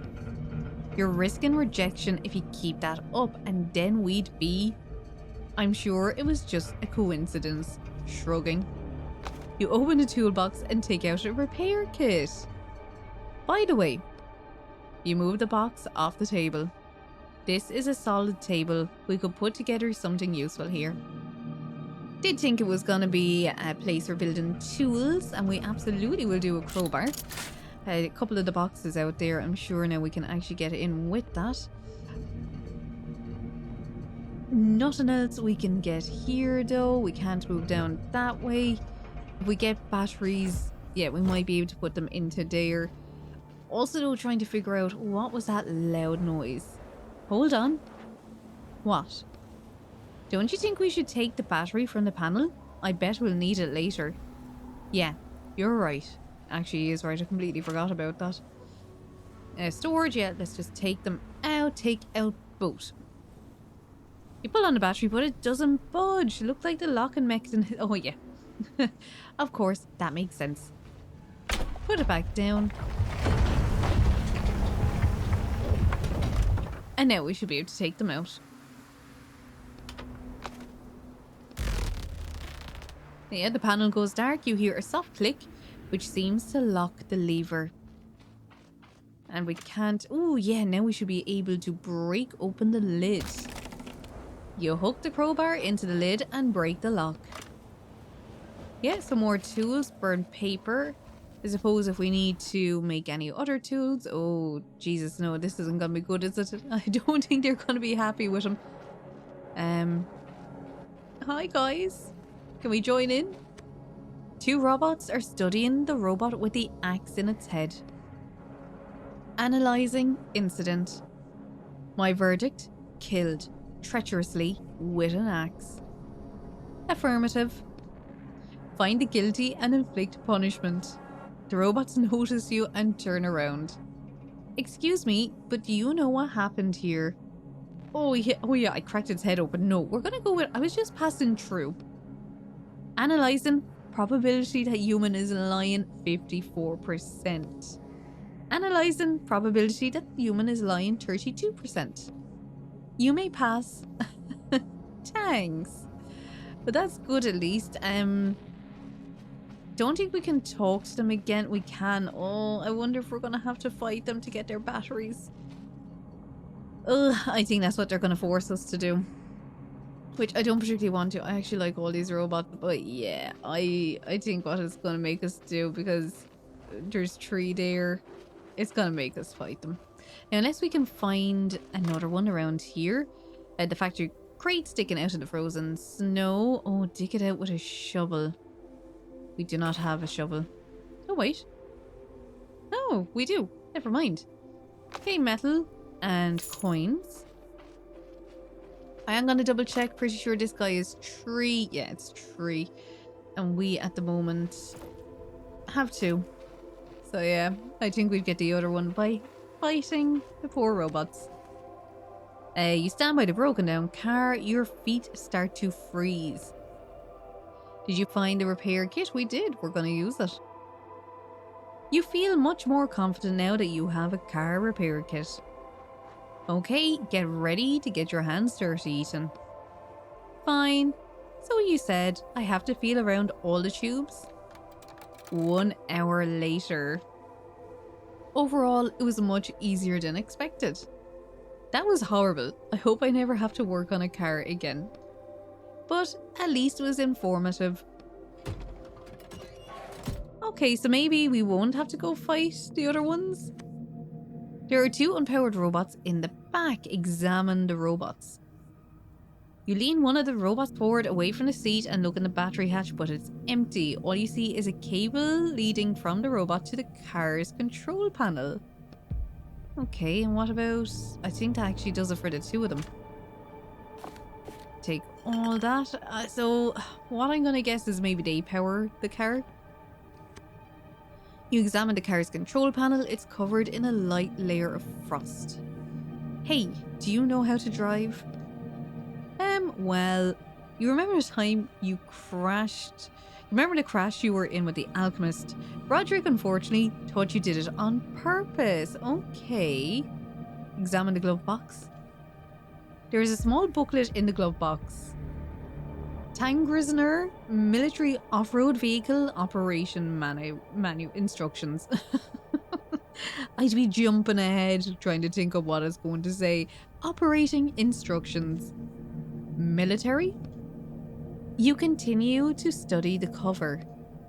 Below the title, you notice a small logo and the words approved for use by the Minister of War, Tyr Watterson. I guess this is no toy. Maybe we shouldn't mess with it. Oh, there's a stamp on the back.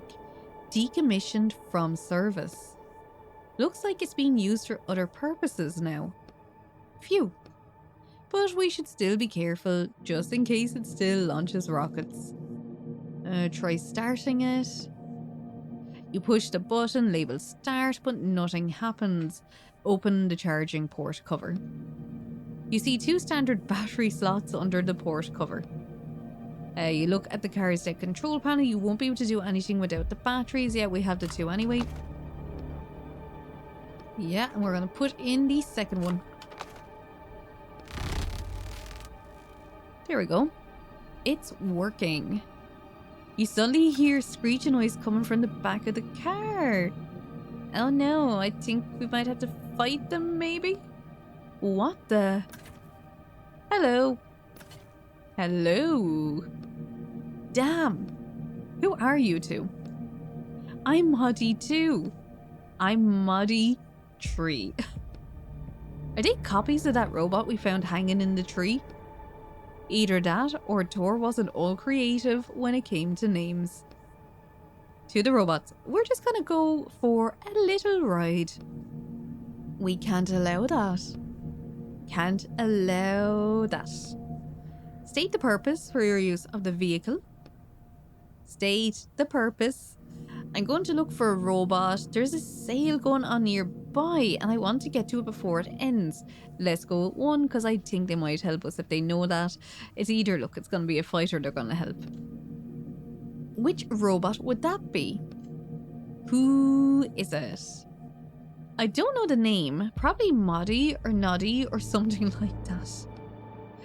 A purpose authorization failed. Failed. Commencing countdown to trespasser elimination.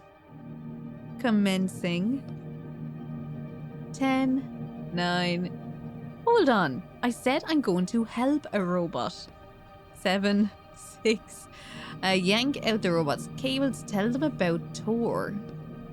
Thor wants me to go see him. Thor? Thor? Yeah, he called me. He looked sideways at Roderick in search of hints. He called me and told me to go see him? Can I take the car? Of course, obligated to do anything Thor says. Phew, I'll be on my way then. You turn back to the steering wheel, expecting the robots to interrupt you again. Have a nice trip. Colourful lights flash on the car's control panel. Follow the robot's tracks. Yeah, let's do it. You get behind the wheel. Didn't you say you don't really know how to drive? No time like the present to learn. Unless the robots want to take over. I kind of assumed they might. Are we there yet? I don't know. We've been driving for half an hour. I'm just following the tracks. How should I know how far it got? Sigh. How about you talk to me to pass the time? Me? You still haven't remembered anything about your book? Just a little. I remember living on a busy street. That's not much help. I need more specific details, and names are ideal. Why do you need details? As soon as we're all finished these jobs, I'm going to try and find your book. Is that even possible? Well, it's unlikely, but I think it's worth a try. In any case, I have to pay you back for all your help somehow. As soon as I get my powers back, ooh, I'll be unstoppable. Watch out. You miraculously avoid a chunk of ice. Phew, that was close. Why don't you tell me more about your books? Well, were they about evil corporations too, or power plants and robots? No, I didn't focus on that setting much. The characters were more important to me. I want to create characters that feel truly alive. That was my ultimate goal. Oh, that explains it. Explains what? Every character written by someone else is automatically hollow and soulless, right? That's why it's so easy for you to do bad things to them. That's not true. Well, partly. I don't hate them. It's just that when I see their lack of depth, that they're just not realistic. Depth. During a conversation, it's easy to tell if a character is capable of thinking for themselves, or if all they can do is recite the lines they're given. What category do I fall under? I think you were written by one of the original authors, and I don't question their work. Which will actually help narrow down the search for your book, since there weren't many works by original authors left. What's an original author? They lived before our time and created the most iconic stories ever known. True masters of the pen.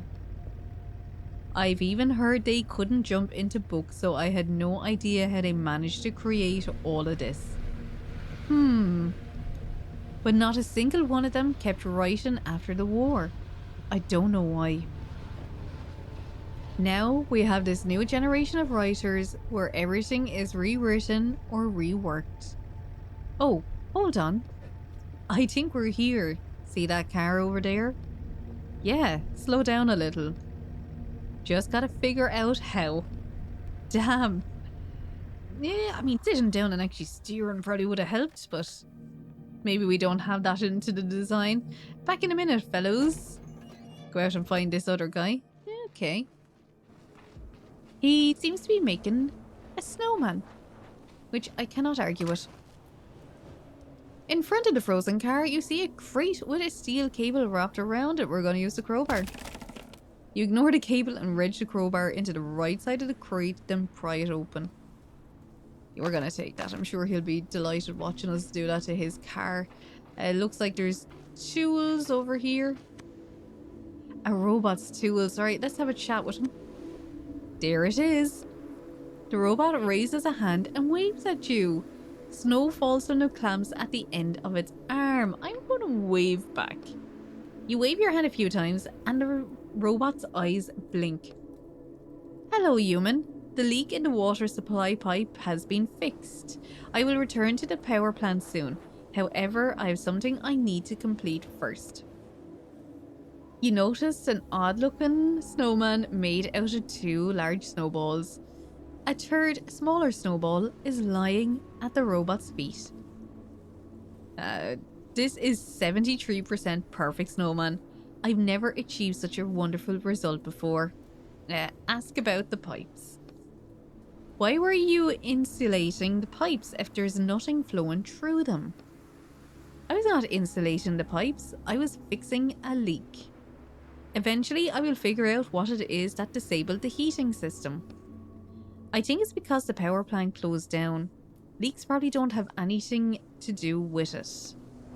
Calculating sarcasm. No, I'm serious. Calculation joke probability? It's not a joke. They closed it down after Thor died.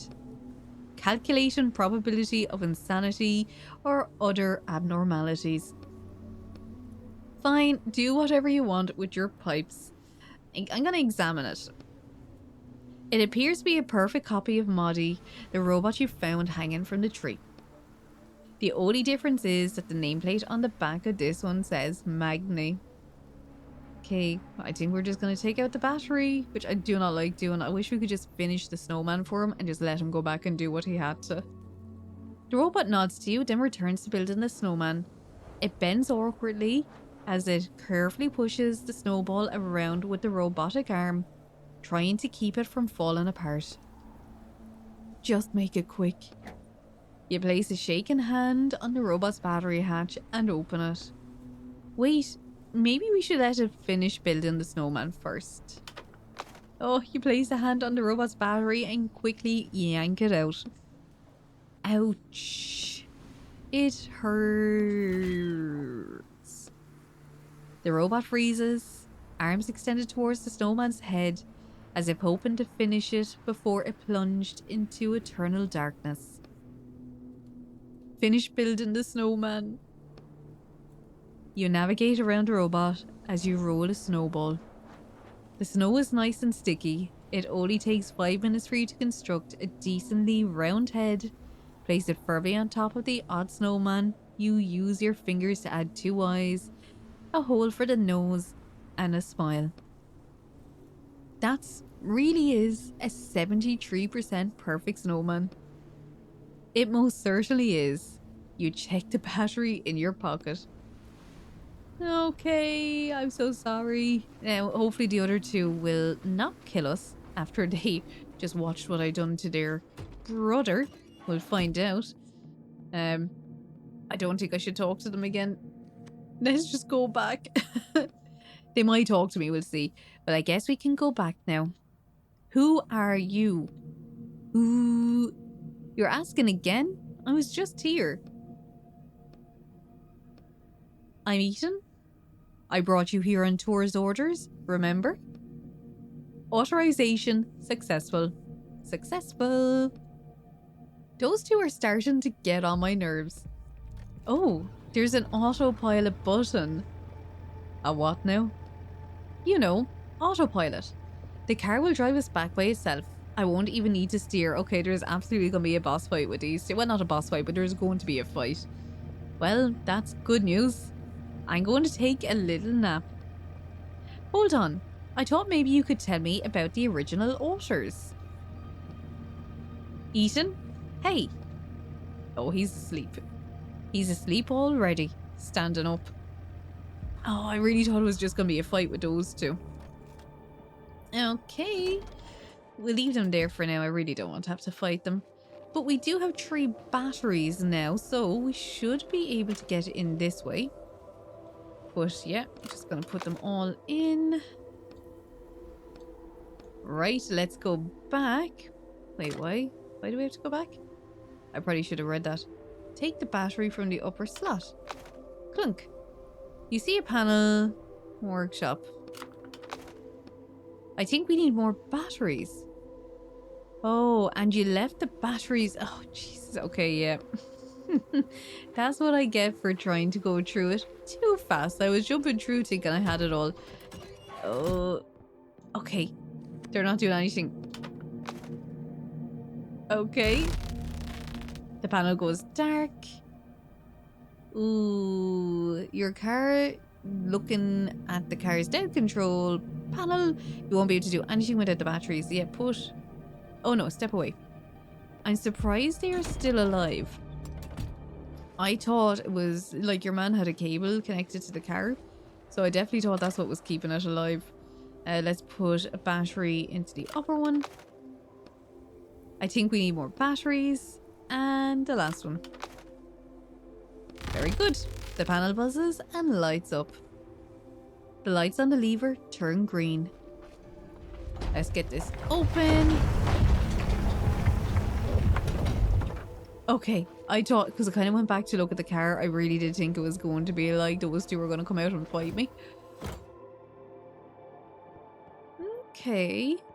Oh, we're definitely going to have to end up fighting them. There's a gap there, a panel. That's the bridge control panel, or at least it was. Suspicious looking smoke is coming from the panel. Examine it. The panel has a serial number on it. Tilafi 28. Suspicious looking smoke. Oh, look, I mean, I know if I activate it, probably gonna get hurt. Let's do it. I think we need to fix the panel first. Okay. Walk away. Conveyor belt. Looks like this panel is linked to the conveyor belt. Do we need batteries for it too? I don't think so. All the lights are on already. I wonder will something happen if I push it? Okay. Hopefully it has a toolkit in it. The panel starts beeping loudly. And an ordinary cardboard box with Thor logo on the side. There's a sticker on the sides that says bin #F34 personal items. There's a sad looking apple inside along with a note that says I have a good shift, Roskva. I think you found someone's lunch. They won't need it anymore. So now what? We should go back to the panel and see what else we can order from the conveyor belt. Okay. Ah, right, yeah. I was wondering why it was fading away. It was fading away to get rid of that. Examine the panel. Let's do it again. The button you were hitting madly turned out to correspond to different letters and numbers. To the right of them, you see a booklet labelled Operation Instructions. Looks like there are instructions for operating the conveyor belt. On the back of the instruction booklet, you see a logo made up of 2 symbols and the words produced by Sindri and Brooker Group. I'm pretty sure weren't they the 2 guys that made like all the... Weren't they gnomes? Was it? Dark gnomes? Dark dwarves? In it, they made the weapons. Could be wrong. Can we use it to order something useful? Colourful lights flash on the conveyor belt control panel. Start entering a code. Oh. I have no clue. Let's try this. Enter bin number. Continue. That was MI46. Just writing that down. I assume there's probably... I mean, they haven't given us any hints though. There's nothing that actually wrote down yet as to...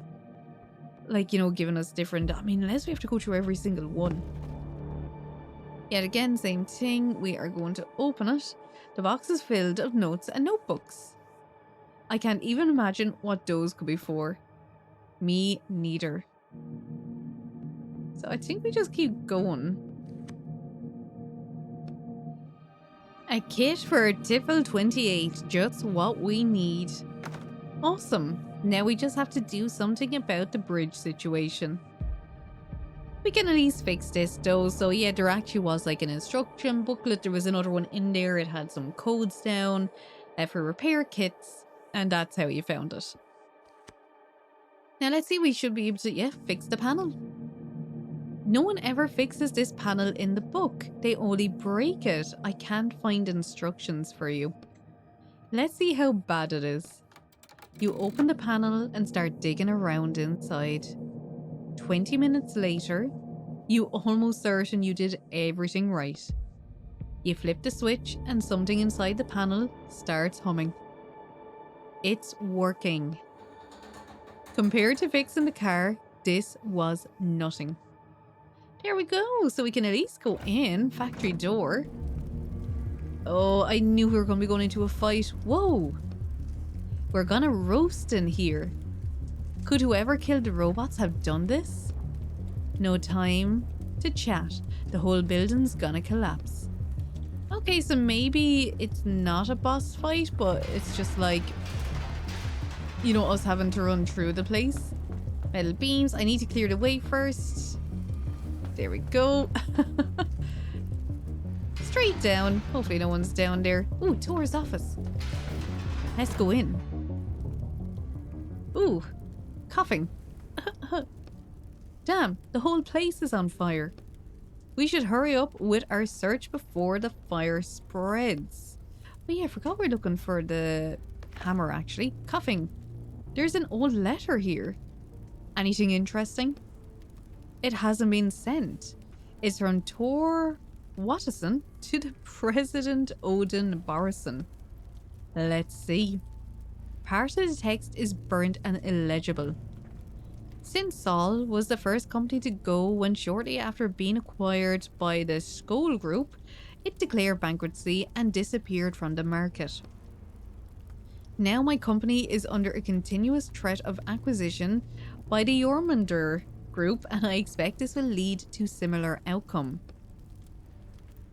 All chairman and all ruler, if only I was still at the helm of the military production facility and not, my actions would be decisive and I would not have to write letters like this. But as I am needed here and I must act accordingly to the laws of competition, no matter how hard it may be for me, I ask you. The rest is illegible. I wonder why he never sent it. Who knows? Yeah, I do be cutting off some of the words, filling in my own words. You'll just have to bear with me on that one. It's just how my brain is working. Damn smoke. There are profit reports and charts. You said you don't understand that kind of stuff. Well, these ones look pretty simple. A report on Thor's profits compared with Jormungr's. It looks like Thor took the lead at some point and stayed ahead for about 9 days. The report ends there though. I see. Examine more notes. Coughing. Come on, let's get out of here before you choke to death. 1 sec. I see some blueprints. Ooh, that looks like our hammer. The Mjolnir project developed by the Cinder and Broker Group. Mjolnir? What a strange name for a hammer. That's it. I can't survive another second in here. If you can't guess by my pronunciations, I've never actually... I think I watched like the first Thor film, but I wouldn't be into those films now, I must actually say. So yeah, I know the hammer has a name, and that's... I don't know, I didn't think that was it, but it must be, but I definitely can't pronounce it. There's an overturned metal locker unit on the floor. It's locked shut. Let's open it with a crowbar. Coughing and wiping away your tears, you blindly break open the locker. Okay, papers. Yeah, we'll take them all. I think that's kind of everything in here that we can get at. So yeah, back out. The hammer, I'm gonna guess, is up the stairs here. Yeah, really surprised nothing has jumped out to fight us yet, but I'm sure there'll be something in here. Ooh, think these are the humans. And like, yeah, we're definitely going to get on really well with them. They're not going to be concerned about how we look at all, are they? Some men are unsuccessfully trying to break down the door while the rest of them stand off to the side, exhausted. Do we watch in silence? Our plan will not be complete until we can be sure we've destroyed the entire facility. There must be something important in there. Why else would they have hidden it like this? Ahem. 10 or so pissed off men turn to face you. What's this now? He doesn't look like a robot. Hey, you. Are you from the village too? No. Are you here to help us burn down this damn power plant? No. Then what the hell do you want? Oh, let's lie. Your boss sent me. He said you need to stop all this right away. Time to go back. Waving a torch. I'm the leader here and I definitely don't remember saying that. Damn. Listen. I just want the hammer. The men glance at each other. What hammer? That's what you're trying to destroy, right? The hammer of Thor? It's behind the door you're trying to break down. Ah, so it's the hammer making these sounds. That makes sense. Whispering, see? I told you. Shh. We don't need your help. We can deal with the hammer ourselves. Be on your way. He turns back to the door. And don't try and lie to us again. No. I need the hammer, and I'll be taking it. Listen, guy, or whoever you are under that mask, he jabs a finger at you. There are 10 of us here, so if you think you can take us, you're out of your mind. Now what? Try and convince them, roll up your sleeves. Let's try and convince them again. Fine, just explain what's going on here. Maybe we can find a compromise. We'll take care of things ourselves. He won't even look at you now. Whispers, extra manpower wouldn't hurt, boss. This door won't budge. Rolls his eyes. There's nothing to explain. This piece of shit here, he points to the door, caused an avalanche that buried our village. We won't stand for this. It's time to take action. It's time for Operation Blackout. Blackout! The rest of the mob shouts, but less enthusiastically and less in unison than before. We'll burn it all down. We'll leave nothing standing. Yeah! Try and convince them one more time. We may as well. Come on, think. You tap a finger against your temple.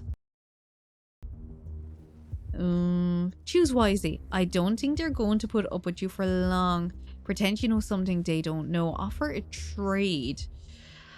I'm gonna go with offer a trade because they did say don't lie to us again, so I'm just gonna be sound. Let's make a deal. The men pretend not to hear you. I'll open this door for you if you let me take the hammer. Whispers something to the boss. Whispers back. What do you mean, take the hammer? Are you going to take it to another factory and make us burn that one down too? I'll take the hammer out of this world. I'll take the hammer out of the country. They're not going to trust it when I say world, so I'm going to say country. And bring it where? Quick, what country is this? 1 second, hang on. I see Helm. And I see Asgard and Midgard. Ooh. I mean, Asgard is where the gods and stuff are, isn't it? And Midgard is like where the normal people live, and Helm is hell. Let's say Asgard, say the heavens. I'm from Asgard. I'll take the hammer back there with me. What's wrong? I don't know. Oh, so you're one of those fancy types. Look who graced us with his presence. Came down here to slum it with us working class men. I'm not. Tired of profiting off our grief, our blood and our sweat. Jesus, maybe I should have said hell. Shouting, get him, boys. Get the Asgardian. What's the problem? I don't know. The whole mob rushes you like a pack of unleashed hounds. Look, Roderick, a perfect example of badly written characters, incapable of assessing the situation and changing their opinion. I bet you anything the book describes them with one simple phrase: an aggressive mob. Or maybe you're just not convincing enough. Yeah, maybe that's it. The angry mob has you surrounded. This won't end peacefully. Yeah, that's fine. We have 2 idle, which I won't argue with. We'll start with the one that isn't. They're into the game now. So, go back. I think I'll stun them all. Yep. Very good. They all take a hit point as well. See, part of... Oh, I'm going to have to actually drain. Can I shield myself? I'm going to shield and then drain. Yeah, very good. Even though sometimes that's like a waste of time, you know. You're after shielding yourself, but then they're going to end up attacking you anyway. I'll go for him. I know the other guy is nearly dead, so I'm just... Yeah, okay. Let us go. I'll keep taking out the guys with 2 first because it's just kind of easier. Now, stun again, and I'll take out him. Oh, can I? No, I don't have enough. 15 ink. Right, let us... I'm going to drain it from him. Kill him off. We can eat though as well. I do need to keep that in mind. See, I suppose that fear is if they all get a go at me in one round, I might just eat. Oh, sure. I always forget because I do be kind of thinking like most mechanics in games, the option to heal yourself is, you know, taking an actual space up, you know, for an action. But no, in this, it is actually okay. You can actually heal yourself and it is not an action at all. Gonna drain him again. Just want to kind of bring my ink right back up. I do think though, with whatever I would have said there, that it would have ended the same way. Because even if it was Midgar, like I'm pretty sure they're from Midgar. So then you're like, oh, right, so you're from Midgar. If I'm saying, you know, I'm taking it out of the country, you're like trying to be like, you know, it won't be here anymore. I think he's, look, strong hit. Oh, I probably should have, I'll shield myself again. Because I think what he's doing is revving up a strong hit when it goes that colour. Miss, very good. We're going to stun them again because it's going to... Oh no, I didn't mean to do that. Yet again, it's not great how it desaturates. It should be the other way around. They should all be desaturated and lit up. We're going to stun because we'll take out... Oh, we took out the 2 of them and he's stunned as well. Oh, still only 3 health. Yeah. And... I think I will take out... Oh, I'm gonna have to drain him anyway. Right. Drain him.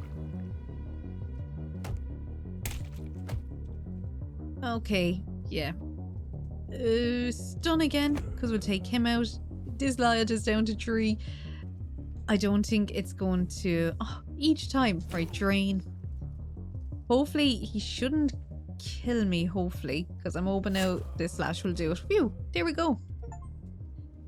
And I got Streak Breaker, defeat the enraged crowd. The fight is over. All the members of the angry mob are lying on the floor, groaning quietly. Okay then, let's try and open the door now. Oh, I wish I could like pickpocket them. Not even pickpocket, but get loot off them. You would think after doing all that you could. Ooh, how are we going to open it? With the panel, I suppose? Code panel. Ooh. There's a panel here. Looks like we need an alphabetic code. So we need to guess the word. Yeah, something like that. Any ideas? Thor, what word would he have used? Well, probably that one. What kind of word is that? It's the hammer's name. We saw it in the papers in Thor's office, remember? Oh, right. Beep. Correct. The door opens. Great. All right, let's see what's inside. Oh, is that it? Is that it? I was saying that myself. It seems they were going along the same lines. Is that it? The hammer?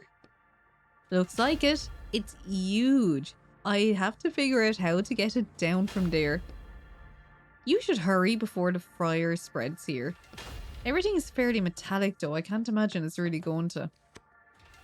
There is no way we can take the hammer unless we stop that mechanism. I know, but there's so many buttons here. And this weird head. Hello. Damn, not again. Human detected. 67% certainty. Running F function. If the human is Thor, initiate standby mode. If the human is not Thor, launch self-destruct systems. What? Hold on. I'm Thor. Everything is fine. It's me. Just came to check on my hammer. What was it called again? Germungunungun?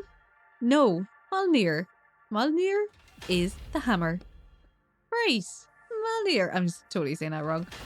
Analyzing similarity. Bzzz. Similarity to Thor is 14%. That's not much. Additional testing required. To the right, you see 2 cables attached to the robot's head. First question. Right or left? Gonna go right. Bzzz. Ow, ow. That hurts. Ow. Ah. My god. Ah. The robot head starts shuddering. I can't scream. Ah! The robot shuts down. It wasn't what I expected to happen. About time he shut up. Let's go with the first one. I bet. Poor robot. I thought he'd shut down and that'd be it. Okay, but maybe it worked out good for us. Looks like your hammer's stopped moving.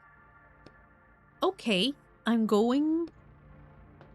Oh, let's see what happens here. I definitely don't think it's going to be that easy. Sure, how's he going to be able to lift it out anyway? You examine the massive hammer. Up close, it looks more like a piece of factory equipment than a hammer. But I guess there's some resemblance, right?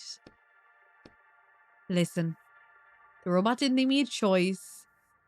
How about I come back and fix it? Let's say that. Right, why even bother? It's only a robot, just a character. Not this again. Nothing changed after all. We're ending this book on the same note we started on. First it was the alchemist, now the robot. I don't have an answer for you. I know. Take the hammer and leave the book. I do want to go back and help them though. I do feel really mean. He's able to lift it. I mean, I don't know how it's gonna fit in there.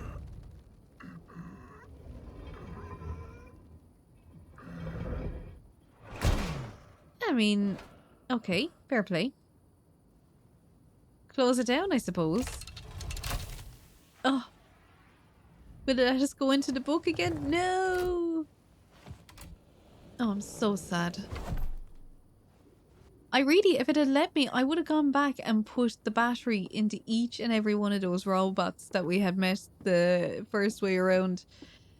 Back out to the door, I suppose, and like the last time we kind of left it there for them to take it, so the same thing. Roderick is definitely going to stop helping us though. I'm pretty sure he hates us at this stage. Did you get the item? Yeah. Just don't throw your back out carrying it.